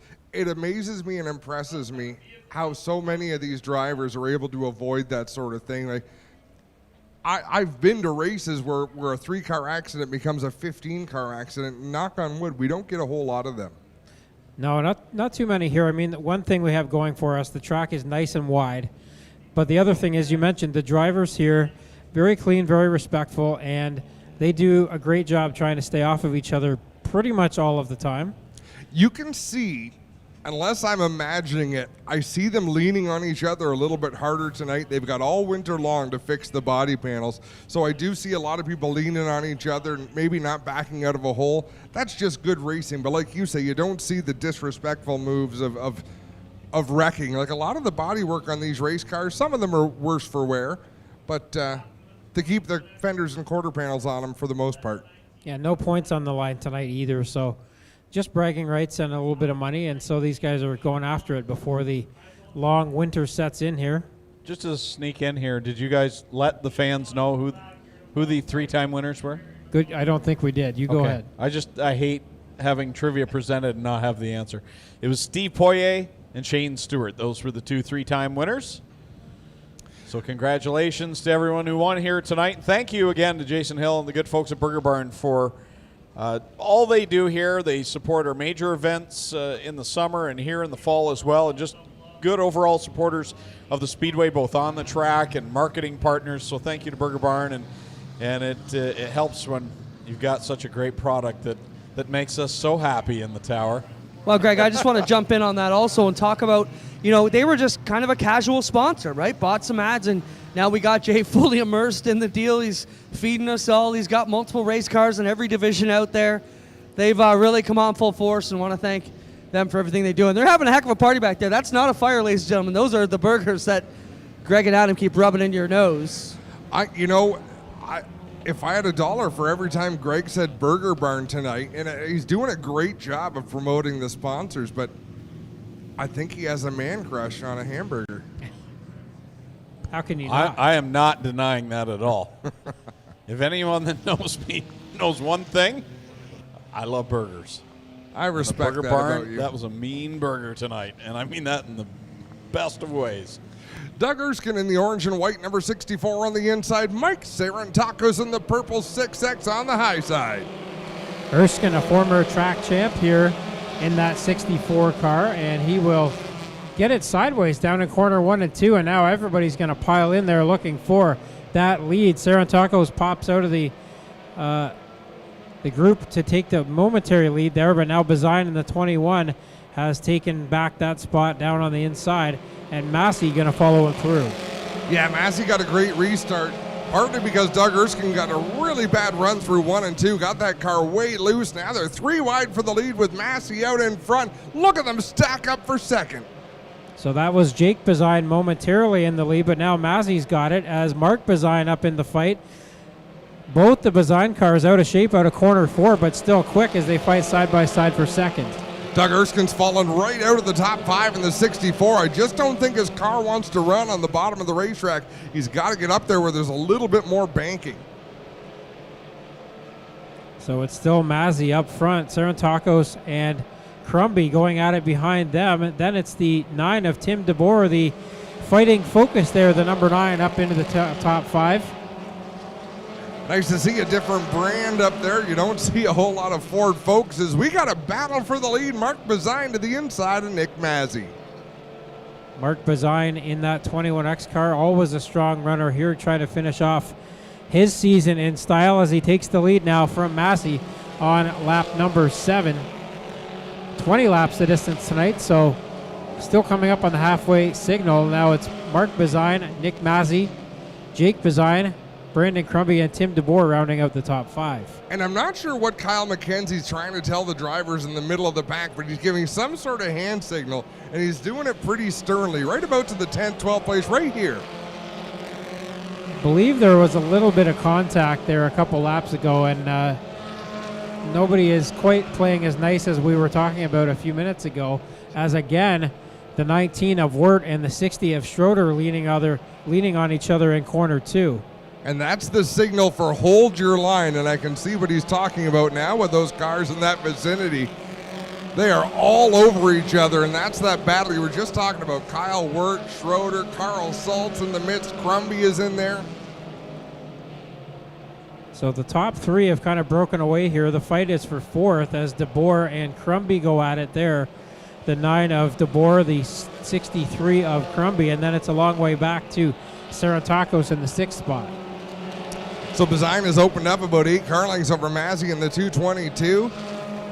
Jake Bazine in the 3rd spot. And DeBoer doing a great job holding off Brandon Crumby for the time being, but that great battle is deeper in the top 10. They are all over each other. Yeah, Carl Salt is in there in the 81, as is the 64 of Erskine, who started at the front. The 63 of Crumby, the 19 of Wirt also in there, as they all start to catch the 69 of Rob Twitchett, who is currently the 7th place car. 3 wide there momentarily for 8th. Still 8 laps to go. Lots of time to get racing out here for these drivers. Crumby squeezed up towards the outside wall by Tim DeBoer in that 9. Now will follow in his tire tracks off of turn 2. They're closing in on Jacob Bazine. So that fight for 4th is still going on there. They've switched lines. Crumby to the bottom and DeBoer in the middle now, as Jake Bazine in the 21J got it sideways out of corner 4, and now DeBoer and Crumby are right on him for the 3rd spot. So that's the battle to watch, or at least the one closest to the front is that race for 3rd. 3rd, 4th, and 5th right together. Now look at this, Ceremonies trying to hold off Kyle Wirt. That's a race for 6th on back. 6th all the way back to 15th, all between 3 and 4. And they went 3 wide down the front stretch again there. Did the 63, the 19, and the 6X. And up front now, DeBoer to the inside on Jake Bazine, trying to take that 3rd spot away. 5 to go now for your leader, Mark Bazine. DeBoer picks up the spot, but short-lived. Bazine right back to the inside to fight back down into turn 1. And they're closing in on Mazzy as well, so what was a battle for 3rd is soon to be a battle for 2nd. Mark Bazine having his way. He's pulled out to about a half a straightaway lead, working heavy lap traffic. And Bazine by far has run the quickest lap of this race at a 21.4. Nobody else really within 3 or 4 tenths of him, as Bazine really picking up the pace and starting to lap some cars. But as you mentioned, and as we've been talking about, the 222 of Nick Massey is maybe going to feel some heat here in a moment from Jake Bazine, Tim DeBoer, and Brandon Crumby. Well, it's challenging when you lose that battle for the lead, and Massey, all he can see is the leader driving away. You sort of takes the wind out of your sails, but boy, oh boy, if he could see the storm that was developing behind him, I think he'd be a little bit harder on the loud pedal. Yeah, no mirrors, no spotters on any dirt track cars here tonight, and that's what makes it fun, as these guys don't always know what's coming. They got to do it by ear. Oh, and he certainly didn't see Jake Bazine right in the left rear quarter panel turn Massey sideways. Sorry to interrupt you there, Tommy. I was more than playing it by ear for sure, as Bazine really door slammed him there and took away the spot. And now Massey loses another spot to the 63 of Crumby. Well, you got to think he's motivated. Have the Bazines finished 1st and 2nd this year, Greg? White flag in the air. Greg's not sure. Mark Bazine sees the checkered flag in the air on a turn number 4. Mark Bazine will take the feature win, the final mini stock race of 2017. 2nd is Jake Bazine, or is he? Nope, it's going to be Nick Massey after Crumby and Bazine got into it there on the front straightaway. Yeah, I believe it was Crumby, then Massey, then maybe Bazine, but DeBoer was in there as well. And now Mark Bazine's come to a stop on the back straightaway. That car may be lasting just long enough. Your unofficial top 5, Mark Bazine in the 21X, Nick Massey in the 222, 63 Brandon Crumby, the 9 of Tim DeBoer, and the 21J of Jake Bazine, as everything got really jumbled up there on the last lap. He might have been waiting to do a nice side-by-side parade down to victory lane, not realizing that Jake Bazine didn't finish 2nd. He would have been 2nd on the board when Mark Bazine drove into turn 1 on the cool-down lap, but it did not wind up that way.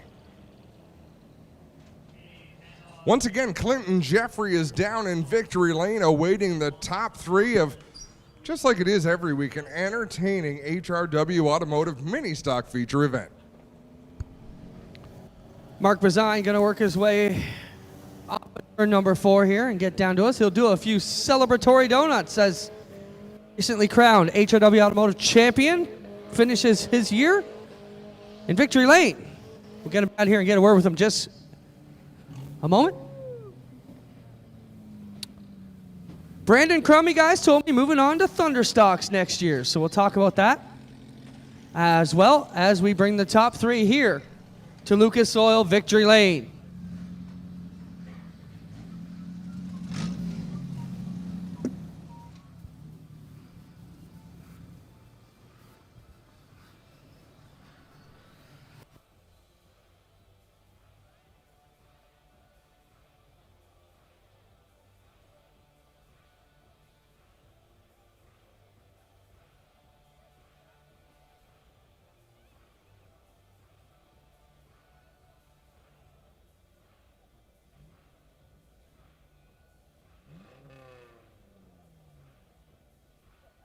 Well, ladies and gentlemen, here he comes out of the 21X Burger Barn car. How about it for the recently crowned HRW Automotive Champion and tonight's feature winner, Mark Bazine.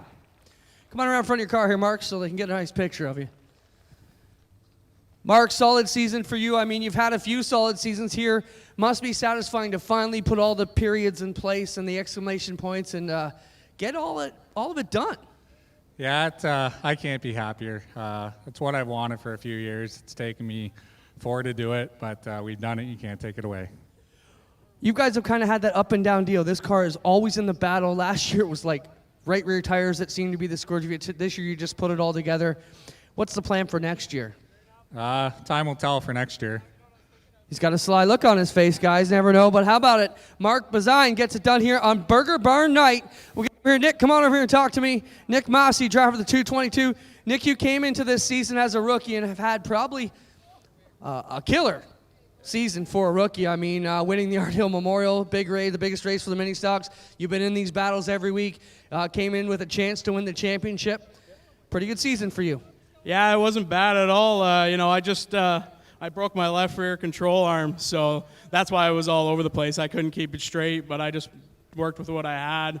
And other than that, it's been a great season, Thanks to my wife, thanks to my family, everybody that supports me. Thanks to Gale's Auto Aftermarket for giving me a ride, keeping it cool.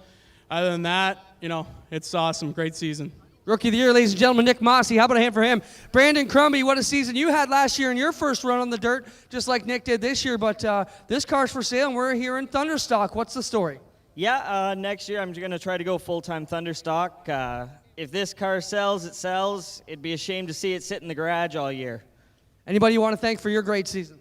I got to thank California Dave's, Amsoil Racing, Ernie's Performance, and M&S Metals. Without them, I wouldn't be able to do it. There you have it, ladies and gentlemen. How about a hand for your top 3 tonight? Your winner, Mark Bazine, Nick Mossy, the rookie in second, and one of the strongest guys we got in many stocks over from the pavement in the recent years, Brandon Crumby, big. Lucas Oil, round of applause for our winners here tonight, ladies and gentlemen. The Thunderstocks for the Middleport Mechanical Division are up there in turns 4, and they are ready to go with the lineup. Thanks, Clint. Starting on the pole in the ShedInADay.com, number 13. That'll be Casey Huffman out of Brantford to his outside. Out of Ohsweken in car number 38 tonight, it's Melissa Miller, row number 2. In the third starting spot out of Caledonia, the Got Concrete. Green Line Enterprises 77 is Brett Rodwell. And to his outside starting 4th in the 119 out of Caledonia, it's Sean Quinn. Row number 3. In the 5th starting position out of Jerseyville, the Advantage Electric number 53 is Logan Schwedick, and his outside in the Club 54 Racing number 7. It's the driver at Hagersville, Jason Lungaro. Starting in 7th in the 37H, it's Rob Hoskins, and his outside in the Burger Barn Ace 1 Construction Aiken Motors 56. It's Derek Lemaire out of Hamilton. Row number 5, we'll see the 52 of Tony Frazier, and the 49, the champion. Here again at Ohsweken Speedway in 2017 out of Hagersville, the Gibbs Action Sports Window Works. Number 49 is Dave Bailey. Row number 6 on the inside line out of Hagersville, the Mert Timson Auto, Caledonia Auto Supply 23 of Trevor DeBoer. And on his outside in the Club 54 Racing number 25, it's Ken Sargent. Row 7 in the 11 will be Reese George, and the 3 of Devin Bacher. Row number 8, the Club 54 Racing number 8 is Ryan Denning. In the 93 tonight is Lee Winger out of Mount Hope. And starting in row number 9 out of Hagersville, the Nitro 54 variety, 24, Blake Bomberry Jr. White flag is out on the Speedway. Ready to go racing for the Middleport Mechanical Thunderstocks. 20 laps the distance. Couple of tweaks to the starting lineup. Looks like Devin Bacher and Casey Huffman have elected to drop to the back of the field. No change at the front, though. Well, that does change the front, but Brett Rodwell on that 77 and Melissa Miller going to lead the way to the green flag.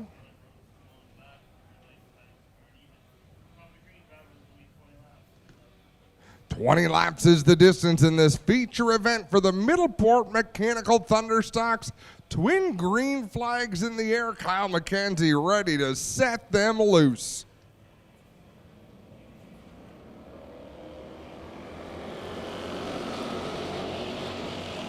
Fanning out down the front straightaway at the start of this one. Rodwell leads them into turn number 1. Rob Hoskins up to second. He'll immediately look for that lead coming off at turn number 2. Side by side for third, Melissa Miller, Derek Lemaire. Lemaire in the 56, Miller in the 38. As they work it off a corner 4, it's 4 wide behind them. Everybody looking for room to play out there down the front stretch off of 4 and now through 1 and 2. Hoskins on the inside, Rodwell up the outside. But look at Derek Lemaire and Dave Bailey. Lemaire on the inside, Bailey on the outside. Devin Bacher peels off the racetrack and heads that 3 machine back towards the pits. On lap number 2, Dave Bailey, he started in 10th. He's up to 3rd. Look at the driver, the Brewster Baker, 49. He's up there. He's going to go through the middle looking for the lead down the backstretch. Hoskins down low, Rodwell up high, Bailey down the middle of the racetrack. He'll put the power down at a turn number 4, take the lead at the stripe. Dave Bailey is your new leader. Rob Hoskins in second. Ken Sargent right there in third, but he's got Rodwell and Lemaire on either side of him, and Trevor DeBoer is also there, bump drafting Brett Rodwell into corner 3. The bumper tag is unbelievable that we're seeing Devin Bacher immediately back on the track. Derek Lemaire just got hooked, I believe it was by Jason Longaro. Everybody able to carry on. Racers looking maybe like they are taking a few more liberties tonight than they would on a regular points night. Nothing to lose here as Dave Bailey begins to pull away. Ken Sargent in second, and then it's a dogfight behind him for third. Yeah, Brett Rodwell hanging in there fairly well, battling with Rob Hoskins and Trevor DeBoer for that 3rd spot. DeBoer slides up in front of the 77. Looked like Rodwell had thoughts of driving back down to the bottom and then lost the handle. Dave Bailey comes up on the lap car of Devin Bacher as they come off a corner number 4. Lap number 6 goes on the board. 14 to go. Second place right now is Ken Sargent, and then it's Hoskins and DeBoer and Ryan Denning making it 3 wide with Bacher's lap car right there in front. This is when you're glad you don't have a rear view mirror in your car because Devin Bacher did not want to see what was coming. 7 on the scoreboard now. Ken Sargent trailing Dave Bailey. Trevor DeBoer has made his way to 3rd. Ryan Denning 4th. Rob Hoskins shuffled back to 5th. And here comes Derek Lemaire charging around the outside as we've got trouble up in corner number 2. Left rear broken on the 93 of Lee Winger. Well, Melissa Miller got out of shape and then that car lurched hard to the right and spun out the wrong way. Lee Winger was sort of wrong place at the wrong time. And it sheared the left rear right off of that 93 machine up there in corner number 2.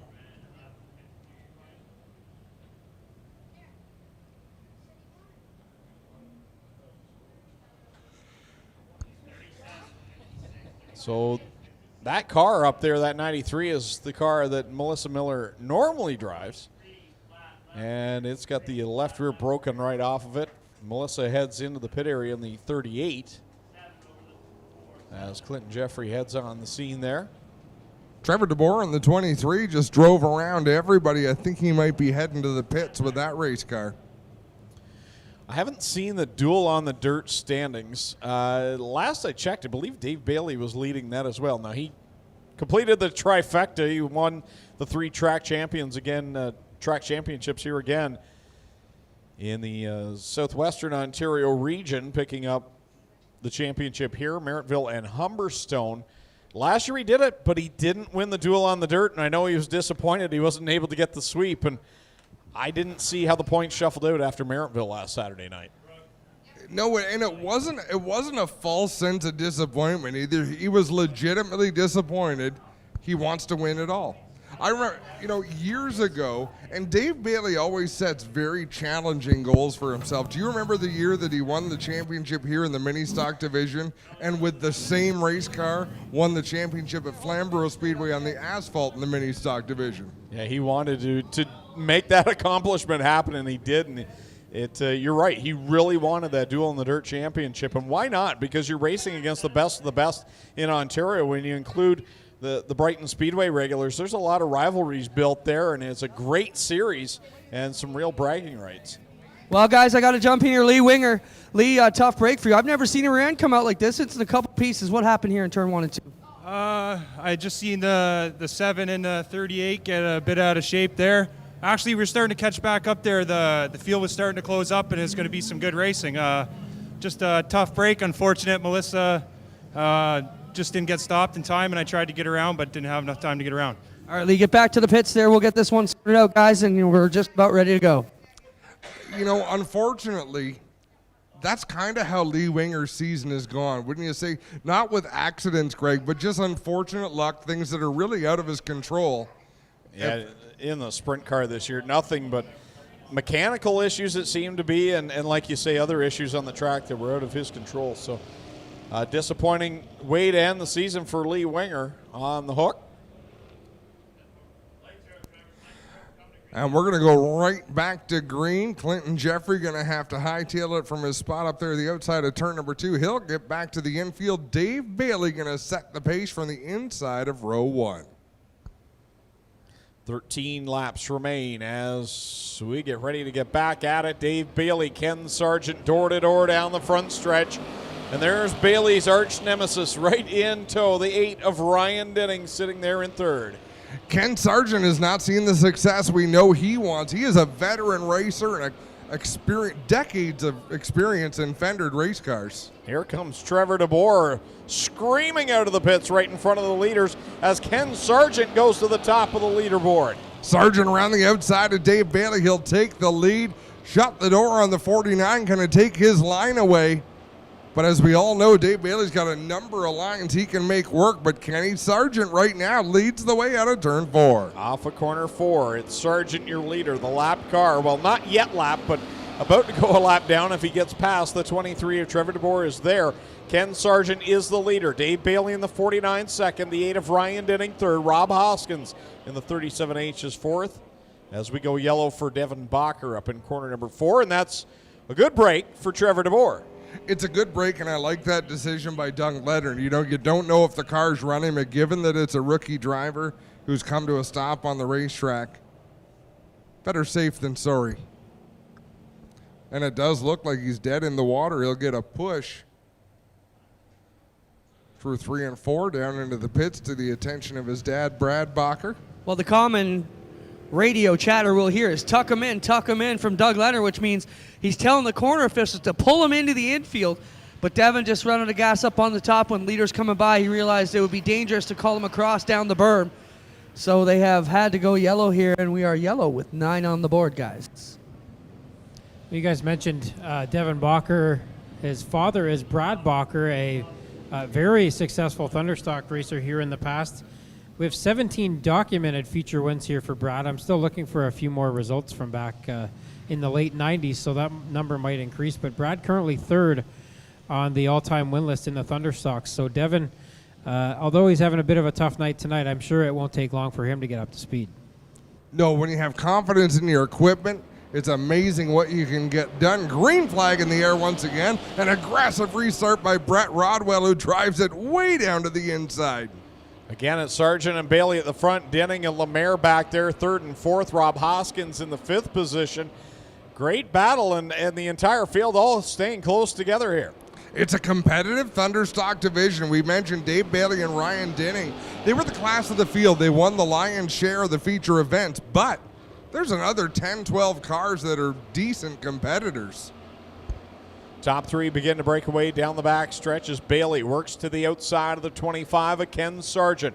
Off a corner 4 to complete lap number 11. 9 more trips around. Sargent leads the way, but Dave Bailey drew right up to the right front wheel or so with that 25 machine. He'll try to do the same again out of turn number 2. In fact, Bailey noses out in front.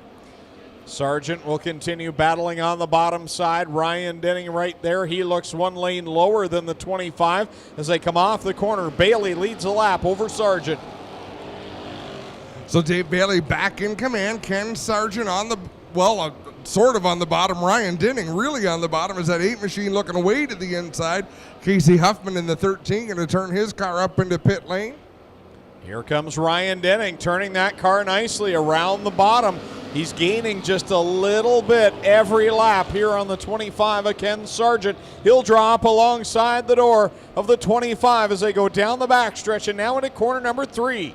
By the end of the straightaway, Dave Bailey's lead opens up to more than a car length, but in the middle of the corner, they're 3 wide. Denning once again closes the gap, and he just inches closer every time around. Bailey will stretch it out again down the backstretch, and again, Denning stays wheel to wheel with a 25 of Sargent. Blake Bomberry in the 24 got spun around there between 3 and 4. He got that car going back in the right direction as we've got 5 laps to go.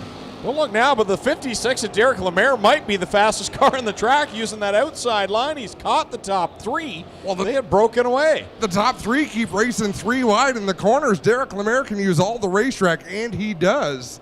And that Burger Barn 56, he visited Victory Lane not long ago. He'd love to do it again. Well, he's caught the top 3. Now what does he do with them? He's staying in the tire tracks of Dave Bailey, and that's probably not a bad thing. That's also Derek's preferred line. He likes it out top. Let's see what he can do. He'll go to the outside of the 25 of Sargent in turn 3. I had a vision of Lemaire going into the corner on the outside and cutting it all the way down to the bottom groove, but it looks like he's fairly committed to that high lane as Dave Bailey leads. But look at this, Ryan Denning inching out in front in turn 2. Wow, great 4-car fight at the front in the final Thunderstock race of the season as they go through 3 and off of corner 4. This time by, it'll be 2 laps left to go for Ryan Denning. This is one of those races you almost wish you just let him keep on going and settle it. But what a battle. Less than 2 laps to go and Ryan Denning is out in front. Bailey keeps it wound up on the top, as does Derek Lemaire. You've got the Club 54 team cars on the bottom, committed there. White flag is out. Final trip around. Does Bailey have anything for Denning? We're going to find out right now. Denning committed to that line on the bottom. Bailey up higher, racing around Kenny Sargent. He's got one more shot to launch it into 3. Here they go. Final time through 3 and 4. Sargent tried to close the gap, but they're not going to do it. Ryan Denning's going to pick up the win. Bailey second, Sargent third, Lemaire fourth, and Trevor DeMoore fifth. A great feature event for the Middleport Mechanical Thunderstock division. A fantastic show. Kenny Sargent pulls up to congratulate his teammate. Greg, if there was any contact in that battle among the front runners, I didn't see it. No, not at all. I bet you these 4 drivers are plumb tuckered out, I guess would be the saying. They were going at it hard, continuously lap after lap, and like you say, to do that without touching at some point, pretty good feat. And they know the drill. They don't really have to be directed. Second place goes in first. The winner goes in the middle. Third place goes in last. They've been doing it all season long. It's Clinton Jeffrey down there in Lucas Oil Victory Lane. We've got all those Lucas Oil products lined up nicely at the front there of Victory Lane tonight.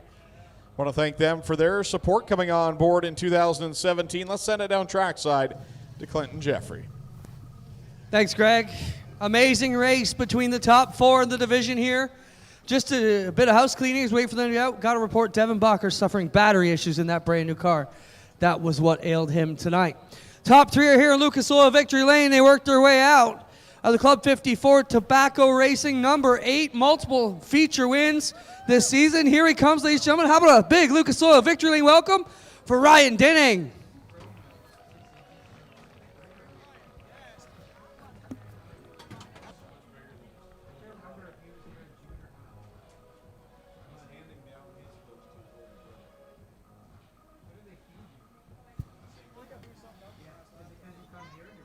Ryan, what a run for you tonight. I mean, when you got these guys around you, battling the way you do week in and week out, it's always exciting talk about your final race here of 2017 and what your thoughts were. Oh man, what a race. I don't even know what to say. The bottom wasn't very good when we started that, and I worked on packing it the whole time. Thank goodness for that caution, or I don't know whether I would have got there. We've got 2 sprint car races coming up, twin 15s for them. What's the track in shape for them? Oh, this track's going to be awesome for those guys. They should be able to go anywhere they want. It should be a good show. Fantastic season, Ryan. Who do you want to thank your final time here on the mic in 2017? Oh man, I got to thank Club 54 Tobacco, Killer Bees, Gales, my crew, my kid, everybody that helps me every week. I wouldn't be here without any of them. Great job, Ryan. Get over here and talk to the 6-pack champion. All 3 championships this year, all 3 championships last year. Bailey, what's left for you? Just got to win the Super Bowl, and you've done everything, man. Well, we still got to do on the dirt to do. That's why these spots here were so important, because these guys are gaining points on me tonight. So I'm ahead of Kenny, so that's 2 points that he didn't get. And all 3 of us had an awesome race tonight, and we're going to go back to the campgrounds and drink some beers. Good plan, Dave Bailey. Let's talk about your season. Amazing season. I know you got a lot of people to thank. Again, your last chance here to have a talk with us, too. For those who don't know, championship here at Ohsweken, championship Maryville, championship Humberstone, leading the duel on the dirt, tour points for the 2nd year in a row. Pretty cool. Yeah, we didn't think we could top last year, and we're on our way to doing it. It's just unbelievable. What's the thoughts for next year? Probably the same thing. Why change? Why change it when you're on top? How about it for the 3-time tri-track champion? Get over here and talk to Ken Sargent. Sargent, pretty good run for you. I mean, since you guys hooked up with this Club 54 team and Ryan a couple years ago, you guys are running really good. You got your mojo back, buddy. Do you feel good? I feel amazing. And you know what? I can't thank Glenn and all you guys at Ohsweken Speedway for everything you guys do, the fans. And I'm going to tell you, these 2 guys right here, to finish behind them is a win, because these guys are the best of the best. Classy always, and you're looking good too, Kenny. How about it for the top 3? Ryan Denning, Dave Bailey, and Ken Sargent. 3 of the best here in Southern Ontario when it comes to the street stocks.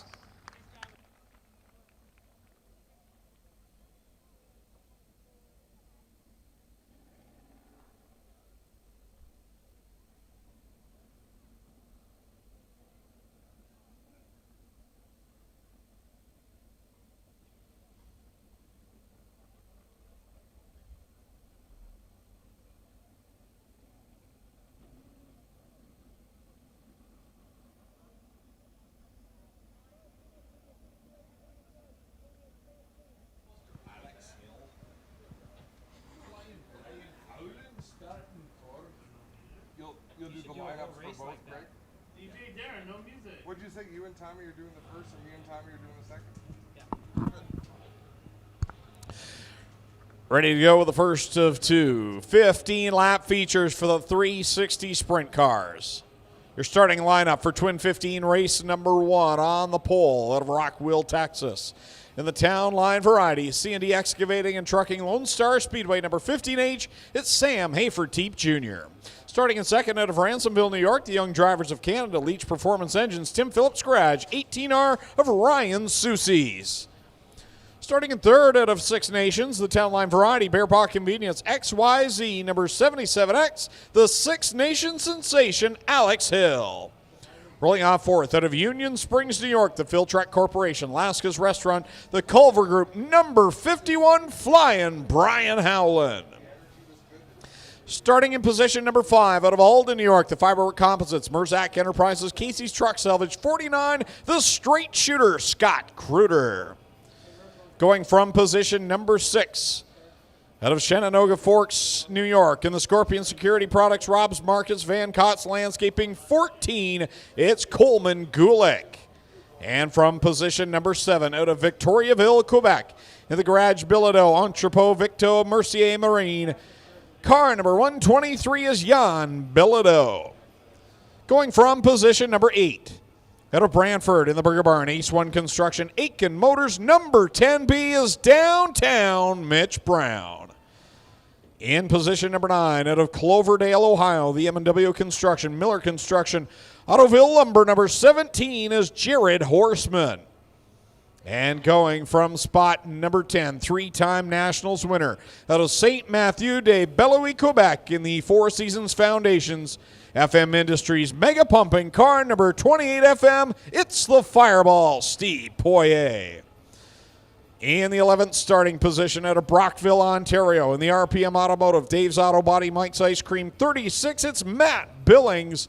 And alongside him in the 12th starting position, the 2017 Crate Sprint Car champion out of Delhi in the Case IH Aero Express Ohsweken Speedway, number 0 is Holly Porter. Starting in the 13th spot out of Caister Center in the Aces Bar and Grill, J&E Recovery, Braemar Buildings, number 91 is Ryan Turner. And going from the 14th position out of Waterdown, Ontario, in the Mahoney Inspection Services, Railway City Brewing Company, Regional Tractor Sales, 5C is Connor Mahoney. And starting in the 15th and final position out of East Chatham, New York, the J&E Waste Equipment, 14W is Brett Wright. Those are the 15 cars ready to go 15 laps. But the winner locking themselves into the A main tomorrow night, the 13th annual Canadian Sprint Car Nationals, brought to you by Aero Express. Want to thank Kurt Stiers and Aero Express for all that they do. We thank Burger Barn for their part in bringing us the night before the Nationals, but we couldn't do this weekend without Aero Express as well. Thank you, Kurt Stiers. Thank you, Aero Express, for bringing us the greatest sprint car show in Canada.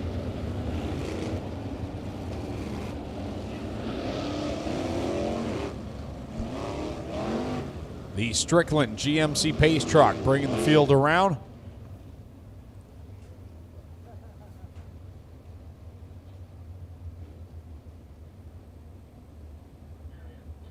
And the heat races were wild, Tommy. This feature and the next one, I would expect to see the intensity pick up a little bit more, and it's hard to believe it can, but it probably will. We see it every year. We've mentioned it. This race doesn't pay much, only $500 to win these Twin 15s, but it's the guaranteed starting spot for tomorrow night's $12,000 to win feature that everybody's going after. But the other thing is, when you're racing against all these best of the best drivers, I think it just comes out of them. They can't help themselves. They have to race. That if they're out there, they want to be racing each other and gaining as much experience as they can racing around these other cars. So even though not much other than bragging rights and a little bit of money on the line tonight, these guys are still going to go out there and give it 100%. And then tomorrow night, it'll be even more so.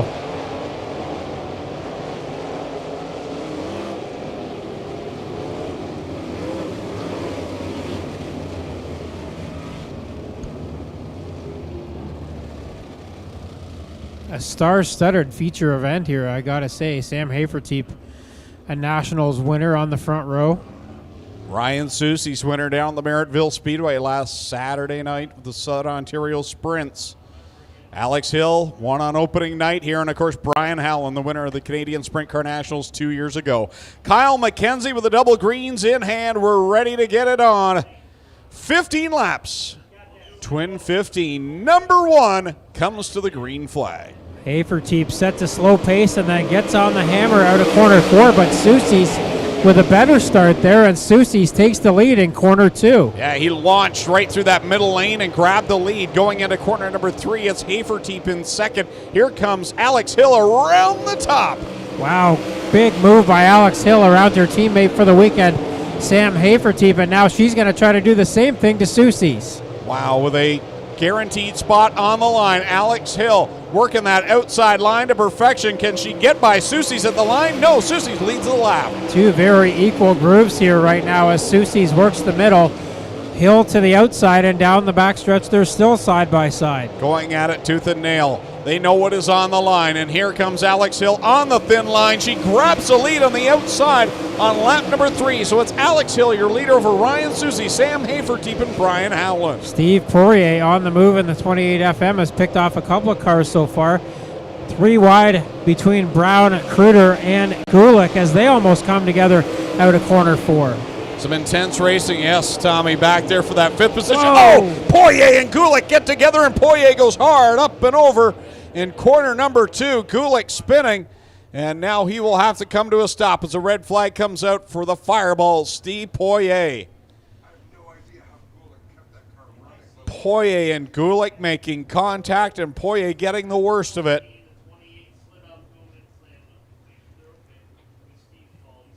Yeah, Poirier slid up just a little bit, I think, in corner 2, and it was just enough to, actually it was in corner 1, it was just enough to make some contact with Gulick, who kept the car going. I don't Did know about how a he 720 there. I don't know how he kept it on its wheels, let alone running. Well, guys, Steve Poirier taking the gloves off here quietly and slowly, but he's moving around in the car, looks to be A-okay, removing the helmet. The safety crew not jumping in on him, so that tells us a good thing. The 14 was also part of the wreck. They've checked on him. He is okay. And Poirier has an absolutely destroyed car. Kevin Lovey's and the team are going to have a lot of work here tonight if he's to make it a 4-time champion here of the Canadian Sprint Car Nationals tonight. And we'll wait to get Steve Poirier out. He just checks the marbles there and gets ready to pull out. Looks a little bit foggy, but appears to be okay. Crew going to slowly get him out here. And we hope to have a quick word with the Fireball. And that was a nasty wreck, guys. I'll turn it up to you for a second, and then I'll jump back in when he gets out of the car.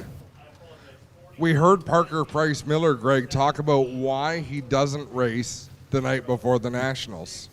And I think we just saw it. These are two top-notch race car drivers. Steve Poirier with a lot of success. Coleman Gulick is fast just about everywhere he goes. But Parker Price Miller, you don't want to go into tomorrow night on a low. I think that's what's going to happen for at least Steve Poirier, possibly Coleman Gulick, out of tonight's show. But the reward is so high. If you can lock yourself in, because anything can happen. There's no previous champion provisional, anything like that. There are some tour provisionals available. But you don't want to go into tomorrow night and have something go wrong very early and not have something to fall back on. And if that happens and you've come out and you've won one of these Twin 15s, that's huge to know you're already locked in it. Is that Daryl Turford running down the front? Yeah, he gives a wave. Where the heck did he come from? He'd be in there's no way he ran all the way from the pits over to this side of the racetrack.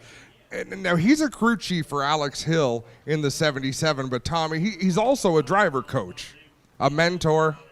Yeah, Daryl used to race around here, of course, a few years ago now, and then went out on the road with Sam Haferteep on the World of Outlaws tour for a while, and now he's out on the road wherever the Hills Racing team decides to go, basically. They've been out running with the ASCS National Tour a lot this year. Yeah, he came out of nowhere. I just saw him jogging along the fence line here. As I say, that would have been a long way from the pits. I can't imagine that's where he started. Well, guys, Steve Poirier is still gingerly sitting in the car here. He is a little bit shaken up. They are taking their time to get him out. He stood up through the top of the halo, looked like he was about to get up, and then just sat back down. The safety crew over here tell him, just relax, take your time, and when you feel comfortable, climb on out. So Steve Poirier is okay, but shooken up over here. And that was a nasty roll in turn 1 and 2. And we'll get him out here in just a minute, and hopefully everything's all right. I can't think of a time, and I've seen Steve Poirier in a lot of races, I can't think of a time where I've ever seen him in a crash like that, of that magnitude. He's had some dust-ups, but that was a hard crash for Steve Poirier.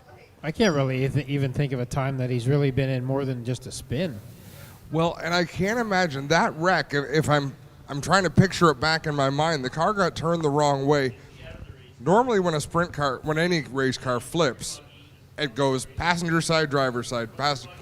When you crash the other way, it's sort of, even though you don't think there's a driver side to a sprint car, there is. The left side, when you crash left side first, it's a different kind of impact, and I've got to think it hurts more than if you crash.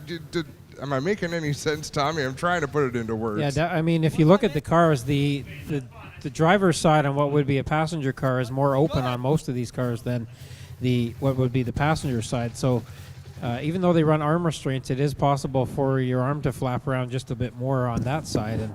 And it's just, yeah, you're right. It would feel different. You've been in a race car. All of your comforts are set to the right side of the car. Like that's where gravity, that's where inertia takes you. So when you crash and you hit the left side, it's a different feeling altogether. And when you crash that hard, definitely not a good thing. Steve Poirier up there, and nobody knows him better than he does, so no rush to get out of that car, get his senses together, and take his time. And his crew chief, Kevin Loveys, of course, is from this area. He used to race down here at Ohsweken and worked for the Steyrs team at one point. And Kevin posted a photo of the car that they were going to bring here this week, and it was that one, and everybody was complaining, what, no flames on Poirier's car? And Kevin said that that car was the one that Poirier thought felt good to him lately, but unfortunately, I think if they're going to come back out tomorrow night, it might not be with that car. Well, guys, Steve is a little bit shaken up, said his upper back is a little bit sore. That's why they took him so long to get out. He was able to get out under his own power and walk into our safety crew vehicle. Basically, the protocol is he'll go back to the ambulance now, get checked out, make sure he's A-okay, and then be released here back to the crew. But I'm sure Loveys and the boys are anxious to get their hands on this car and see what's wrong after they check out their driver. And tough break for one of the 3-time champions here in the running this weekend, guys. Well, the equipment is easy to fix. Race cars can be replaced and fixed, and all these parts can be unbolted and bolted back in, but you got to make sure your driver's in A1 shape. That'll be the main focus of concern for everybody back there, is what's left of Steve Poirier's mangled 28 FM being hauled back to the pits.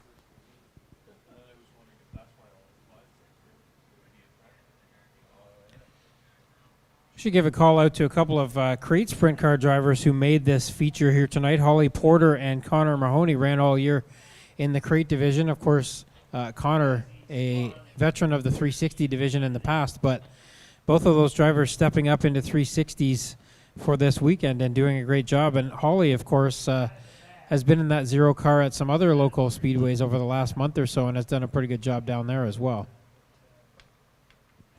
Heck of a race car driver is Holly Porter. And I look around the racetrack, and there's racers out here that I love watching race. Matt Billings with a long dirt modified career. Of course, won down at Autodrome Chaudière, an Empire Super Sprint race on the asphalt in Quebec. And of course, Ryan Susi.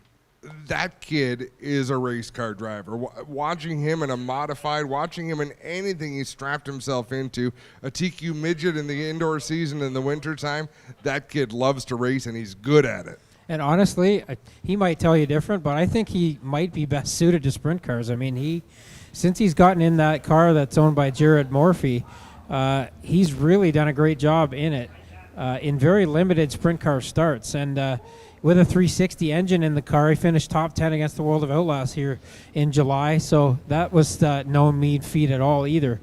So Ryan Susi's definitely a driver to watch, and he's up in the top 5 here tonight as well. There goes the 36 machine at Matt Billings. Of course, that car owned by Mike Stelter, a second-generation racer in his own right. Speaking of Wright, I believe that's Brett Wright in the 14 that just went by.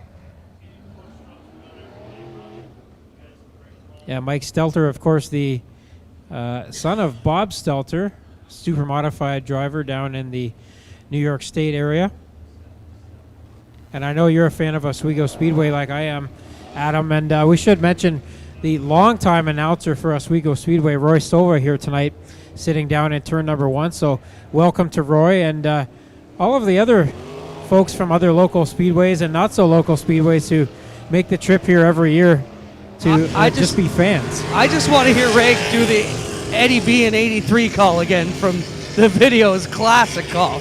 And for those of you who go to Super Dirt Week, of course, Roy Silva, longtime announcer at the Mile.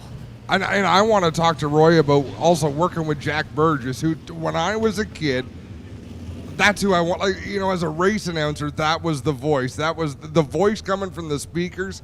It was part of the show that just made it magical. So, Roy, welcome to Ohsweken. If I don't get a chance to chat with you tomorrow, I'm going to be disappointed. So I'm going to try to seek you out. But if not, please head up to the tower at some point. Why do I get the feeling no one thinks we're magical at all? No, I don't think we are. No. But it was just different. It was social media didn't have us in the faces of every driver and every team and know what they had for dinner. Oh, it was just a different time. I know there's lots of super modified fans and Oswego Speedway fans that come here to Ohsweken every week now because this is their local open wheel fix. So I know we're preaching to the choir on a lot of this stuff, but it is fun to go back and think about memory lane. Lights are out, ready to come back to the green flag. 11 laps left to go. Alex Hill sets the pace. She comes down the banking with Ryan Susie in tow. Susie's with a run to the bottom. Hill up over the cushion in turn 2 and catches the bales at the exit of turn 2, and that goes all for naught as Hill, if she can restart, will have to go to the tail. That was a hard hit there up in corner number 2 for Alex Hill. Just ran out of real estate. It's the right rear on that tire white-walled. Fortunately, she hit the bales rather than the cement blocks that are just a few feet down from that, so that may have saved some damage on the car. Quite a puncture in the hay bale there, just below the Lucas Oil product sign there. You know, we sometimes see drivers try to ride it out and power through that. I'm really glad she didn't try to do that, because I think we would have been telling a different story. There comes a time when you just got to lock it down, spin it out, and see what happens. Got a nice crowd again on the backstretch here. Hope the backstretchers are enjoying it over there, and I hope they can hear us. Usually they can. Few waves, hello. Sometimes maybe we don't want them to hear us, but... Have you been to many racetracks, speaking of big crowds, that do the cell phone salutes? I've seen it. Yeah, I've seen it a few times. They did it at St. Eustache last week, and the pit stands are down in 1 and 2. They were full. The front stretch was full. It was one of the coolest things I've seen. I think they may have done it at Knoxville for the Nationals, and that, if I remember correctly, it was like 25,000 people doing it, which was pretty cool looking too. Going to green next time, Greg and Tommy, back to you. Ryan Susie, Sam Haferteep, and Brian Howland, your new top 3 with Scott Kruder and Mitch Brown right there hanging around in the top 5. Coming back to the green flag, single file. Past the restart cone, can Ryan Susie lock himself in to tomorrow night's A-Main? 11 laps to find out.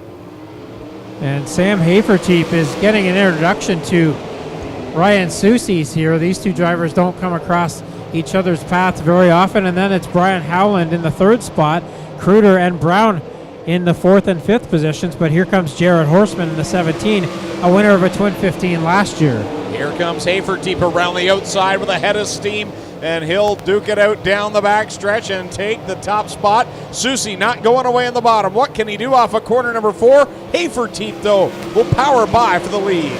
Well, Haferteep started on the pole, faded back for a few laps, but now it looks like he's figured out the line that he wants to run, and it might be all over for the rest of the field here as Haferteep starts to open his lead just a little bit, halfway now, 7 laps in this one, as Haferteep leads Susie's Howland, Brown, and Horstman now into the top 5. Brown and Howland having a good battle right now for position number 3. Brown on the bottom, Howland on the outside. Howland gets by Brown for the moment, but Brown has been very strong tonight in what has been an off season for him. He's getting stronger as the year goes by. I may have spoken too soon. Ryan Susie's is staying right with Sam Haferteep, and in fact gained on him a little bit on that last lap, and now Susie's again running that bottom side in turns 1 and 2, staying right with the 15H, the ASCS national points leader, Sam Haferteep. Ryan Susie isn't just your regular driver. I find him to be a student of the sport, and not just from race to race, but lap by lap, and we see it here. He tries to find anything he can to get caught up to the leader. He's done it. He's making a race out of it. 4 laps left to go for Haferteep. What a story this would be if Susie's could pull off the upset and get around Haferteep, but as we talk about that, Haferteep has edged ahead just a bit, and now Mitch Brown has gotten up to 3rd and maybe catching both of them. It's such a battle of patience with yourself to run that bottom line. It's the slower way, but it's the shorter way. They close the gap in the corners, but Haferteep much stronger in the straightaways. Susie's again down to the inside trying to gain some ground, 2 to go, as Haferteep sees some slower traffic ahead. Not sure if they're going to catch them before this one is done, but it's going to put the thought in Haferteep's head maybe about which line he wants to run. Oh, they're catching the back of the field. White flag is out. Here we go. Final trip around. Haferteep wants that outside line. and Connor Mahoney's right in front. Here they go down the backstretch for the final trip. Haferteep going to try to tiptoe through this final corner. Soucies dives it in down low. Who's it going to be out of corner for? It will be Haferteep. Second is Soucies. Third is a fast-closing Mitch Brown. Then it's Jared Horstman and Brian Howland rounding out the top 5. Matt Billings with a good showing there in the 6th position. Scott Kruder 7th, 8th Coleman Gulick, 9th Holly Porter, and Jan Bilodeau will complete the top 10 in the first of the Twin 15s. We'll go to victory lane at the conclusion of our second Twin 15. Well, guys, what a run for Ryan Soucy, as you've mentioned. We talked about it earlier. Out of 100 possible numbers that could be drawn for starting position, he drew number 100, absolutely dead last, and comes up to what could be considered a 3rd place overall. Pretty good, man. So victory lane will be held until the end of this next 15-lap feature event. So we'll draw the 50-50 at the end of the next feature event. As Sam Haferteep Jr. will wait down in Lucas Oil victory lane. One driver locked in to tomorrow night's A-Main for the 13th annual Aero Express Canadian Sprint Car Nationals. We are about to lock in one more driver.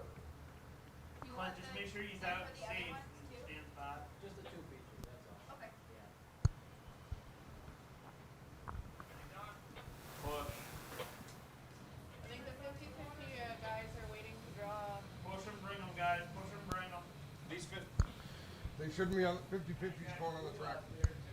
We need our 50-50 ticket sellers back to the stands, please. We're not drawing until the conclusion of this feature. Sorry, cars coming out onto the track. Second Twin 15 on its way out onto the racing surface following the Strickland GMC Pace Truck starting on the pole out of Harding, Pennsylvania. In the mechanical services A1 Engines, Vincent Tire 79, it's Jordan Thomas. Lining up second out of Scotland, Ontario. In the Ohsweken Speedway Bradshaw Fuels 47X is D-Dubs, Dylan Westbrook. Going from the 3rd position out of Portland, Michigan, the Sweet Manufacturing R&M Building Systems, number 85, Double D, Dustin Daggett. And going off 4th out of South Onondaga, New York, the Peter Painting Fellows Trucking, M&W Aluminum Products, number 53 is Sean Donath. Going from spot number 5 out of Durhamville, New York, the Buell Fuels, Joe Felber Enterprises, Center State Propane, number 19K, it is Paul Kinney. And starting in 6th out of Wantage, New Jersey, in the Dave Franek Auto Sales, Escape RV, Teo Fabrications, 28F is Davey Franek. Position number 7 out of Delran, New Jersey, in the Quality Auto Body Fred's Trailer Parts, 89 is Robbie Stillwagon. And to his outside, starting in 8th out of Carlisle, Ontario, the Big Road, Creative Edge, Signs and Graphics, MMBO Direct Marketing. Number 9 is Steve Lyons. Going from 9th out of Port Layton, New York, the MG Timber Harvesting, Westward Painting Company, Adirondack Powder Coating, 7C, that is Dylan Swernick. And going from spot number 10 out of Brantford, the Hills Tire and Gas, Strode's Barbecue, Brown Auto Service, Little Bend 110 is Jake Brown. Starting 11th at a Caister Center, the KT Tobacco Town Line Variety Silo Wireless 97 is Corey Turner. And from 12th out of Lemoore, California, the Weld Wheels, Lucas Oil, Eagle Ignition, number 3G, it's Carson Macedo. And spot number 13 out of Pittsburgh, Indiana, the Stark County Co-op, BMRS, Medallion Finish Systems, car number 22H, the Hurricane, Randy Hannigan. And going from spot number 14 out of Amsterdam, New York, the Miller Excavating 88C is Chad Miller. And going from the 15th and final position out of Port Colborne, Ontario, the Gilletta Flooring Services, Debbie Buckingham, Price Tree Services 22 is Sean Slider. Those are the 15 cars that will make up our second of the Twin 15s. One more driver to lock themselves in to Saturday night's A-Main. Robbie Stillwagon's 89 comes to a stop to the exit of corner number 4. They'll get that machine pushed off. And the field in line behind the Strickland GMC Pace Truck. Want to thank Lone Wolf Fireworks for lighting up the sky here tonight. Lone Wolf Fireworks on Highway 54 in Middleport. Check them out online and on Facebook. Lone Wolf Fireworks, the official firework provider of Ohsweken Speedway.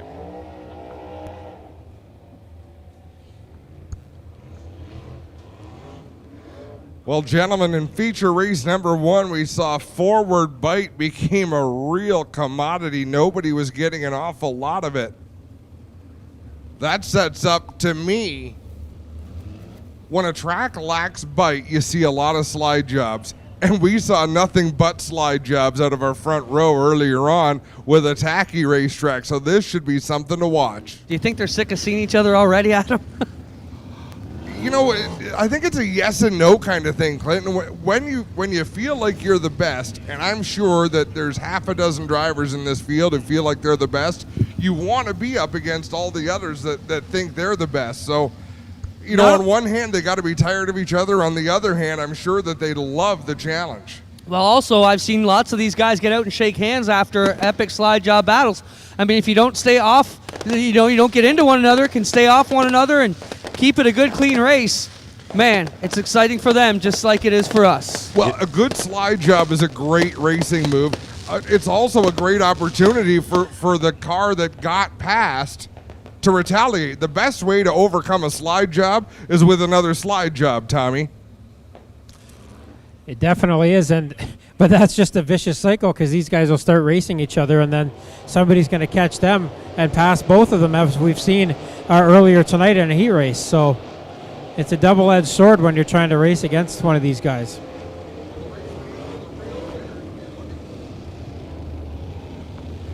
The guys, you talk about slide jobs, and these two guys in the front row, Jordan Thomas, Dylan Westbrook, they just put on a bunch of slide jobs in the Young Stars Challenge. In that spot for second place, they're on the front row for this one. Twin 15, number 2, coming to the green flag.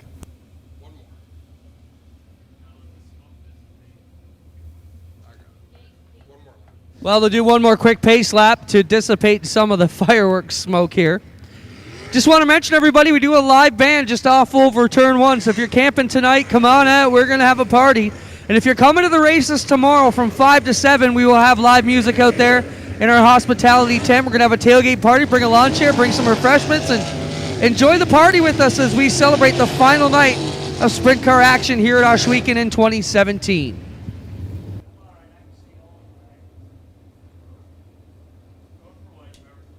So they'll get the white flag this time by Jordan Thomas and Dylan Westbrook, the two youngsters on the front row. Dylan Westbrook, of course, the track champion here in 2017 for the Cool Kids Core Pack Sprint Cars at Ohsweken Speedway. And then Jordan Thomas, a top runner with the Patriot Sprint Tour and the United Racing Club down in New York and Pennsylvania. Dustin Daggett, of course, many times a Sprints on Dirt champion, now runs with the Great Lakes Super Sprints and the National Racing Alliance. And always a hard runner here, so keep an eye on that 85 car. Green flag set to come out of turn number 4. Feature number 2 is underway. And Jordan Thomas tried to take a bit of a line away from Dylan Westbrook there on the start, and it worked for now as Thomas takes the lead and gets up to the top side. Westbrook, though, slides to the inside but can't make the move stick out of corner 4. No, Dylan Westbrook will definitely remember that start and how he ran out of racetracks. We got one off the track. I believe that's Donath in turn 1 and 2. Donath goes from 6th to about 12th there in the 53 car. This is not the kind of racetrack we saw all season long, so Dylan Westbrook, he excels being able to run the cushion at ludicrous speed, and tonight is a bit more of a finesse racetrack. There's still a bit of a cushion there, but we saw Ryan Susti show the bottom is a good way around as well, and now Westbrook tries it out down in turns 1 and 2 and cuts off Dustin Daggett in the process. And look at Carson Macedo. He's made up a bunch of positions, now fighting for third with Daggett close out of corner 4. Problem off of 2, we got a bit of a fire under the 22 machine of Sean Slider. Look at the fire crew immediately on the scene. They're going to get that rectified down on the infield track. Whoa, more close racing. Daggett just put a slider on Westbrook in corner 4. These guys are racing extremely hard for basically no money at the moment, but Daggett now is on the move trying to chase down Thomas in the 79.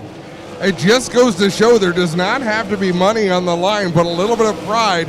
If someone's going to be the best at the end of this race, all the drivers want to be at the top of the heap, Look at that, the top 4 all still within half a straightaway down and through 3 and 4. Dustin Daggett has made every single Canadian Sprint Car Nationals feature that we've ever held here on Saturday night at the Nationals, and he wants to try to get a guaranteed spot for tomorrow night and get that number 13 squared away right now. He's got 7 more laps to do it this time by as Thomas gets the halfway signal. Halfway through this feature event, it is slippery racing out there as Dylan Westbrook looking to mount a challenge on Dustin Daggett for second. Carson Macedo started 12th. He's now running 4th, but he's kind of stalled there for the moment as Westbrook and Daggett go at it for the second spot. Westbrook kind of fell back there, but now he's got a run on the top side again. Daggett on the bottom, not necessarily where he likes to run, but he's trying to catch Jordan Thomas. And Dylan Westbrook is way up on the racetrack. I mean, down in 1 and 2, there was not a lot of clay left up there, certainly not a lot of banking, but they're finding the edge and trying to race in it, but nothing is getting them any closer to Jordan Thomas. Carson Macedo snuck up on Dylan Westbrook and put a move on him, and now he's going after second on Daggett. Gets that one done, and Carson Macedo has gone from 12th to 2nd now in the 3G. These last couple of laps, Macedo has really shown a great line around the racetrack, a different way to guide that car, and Jordan Thomas better watch out. Jordan Thomas does not know what's coming. He doesn't have a mirror, a spotter, or anything to warn him other than maybe the scoreboard if he's had time to look up there.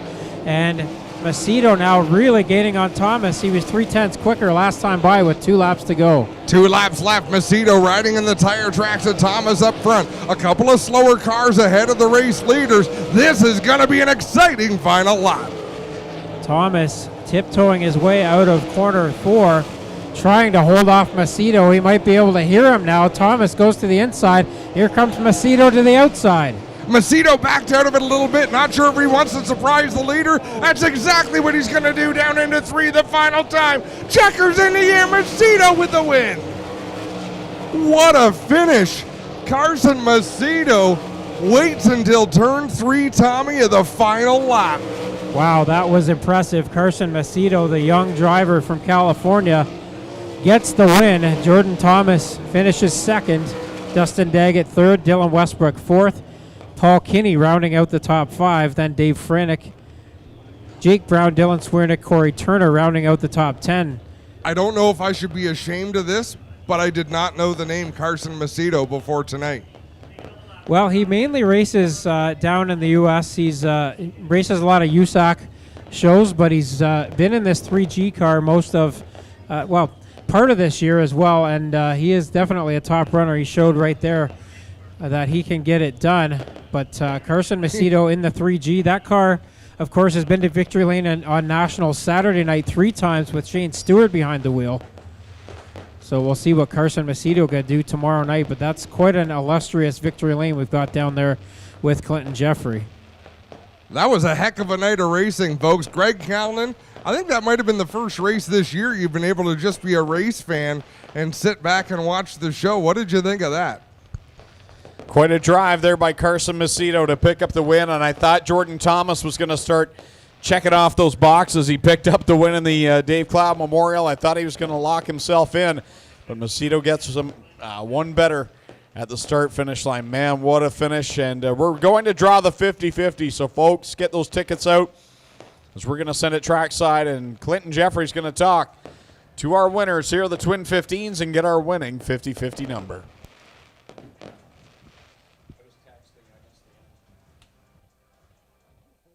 Well, how about it, ladies and gentlemen? We get them down here. First things first, we're going to give the 50-50 number away so we can hopefully find it. $3,000 to the winner. Carson, reach in there and pick out a winning number. Winning number, 294-265. 294-265. Carson, welcome to Victory Lane here at Ohsweken Speedway. You're on the Lucas Oil pad. Pretty good when you start 12th. Yeah, I can't thank the 3G team enough. They made some really, really good adjustments there. We were really good at the end of practice yesterday and then struggled early in night tonight. So they made some really good changes. This thing was, a monkey could have drove it there. It was just really good. And, Joe Gertie Engines, top performance race parts, just everybody that puts, Slade shocks and everybody puts a really good car into me, and I had a lot of fun there. What do you think of the Speedway? Oh, awesome racetrack. This is one of the best. When it gets wide like that and you can run through the middle, top, bottom, I mean, you know, the fans should be, you know, grateful that they get to watch this kind of racing every weekend. I mean, this is just awesome. And, you know, you fans, we couldn't do it without you. Thanks so much for coming out, and hopefully tomorrow's a good show. Thank you for coming. Good luck tomorrow. Thank you. We'll get over here and talk to our other twin winner as he gets in here with Miles Hill. Sam, what a run for you. How about a hand for Sam Hayford, ladies and gentlemen, all the way from Texas. Sam, lucky you're here. We got you across the border, had to smuggle you in, but what a run for you as you try and win another one here at the Nationals. Pretty good start to your night. You happy with how your car ran? You know, we just missed it in the feature a little bit. You know, Alex Hill had us all covered there. You know, she just made a little mistake there on the restart. So, you know, we got really good at the end of practice last night, and we're pretty good all night last night, and we're really good early tonight. We tried a few things in this feature to try to prepare us a little bit better for tomorrow, and we need to make a few changes to get better, but, you know, we're close. Certainly a good start to your Nationals weekend. Sam Haverteep Jr., ladies and gentlemen, Carson Macedo pick up the twin wins. We'll turn it up to Greg and Adam to take us home. Don't forget, if you're on your way out, the band's going to kick off shortly. Come early tomorrow. We'd love to have you celebrate Nationals weekend here with us in our tailgate party starting at 5 o'clock out there off turn 1. Greg, Adam, and Tommy, it's been an awesome night. Take us home, boys.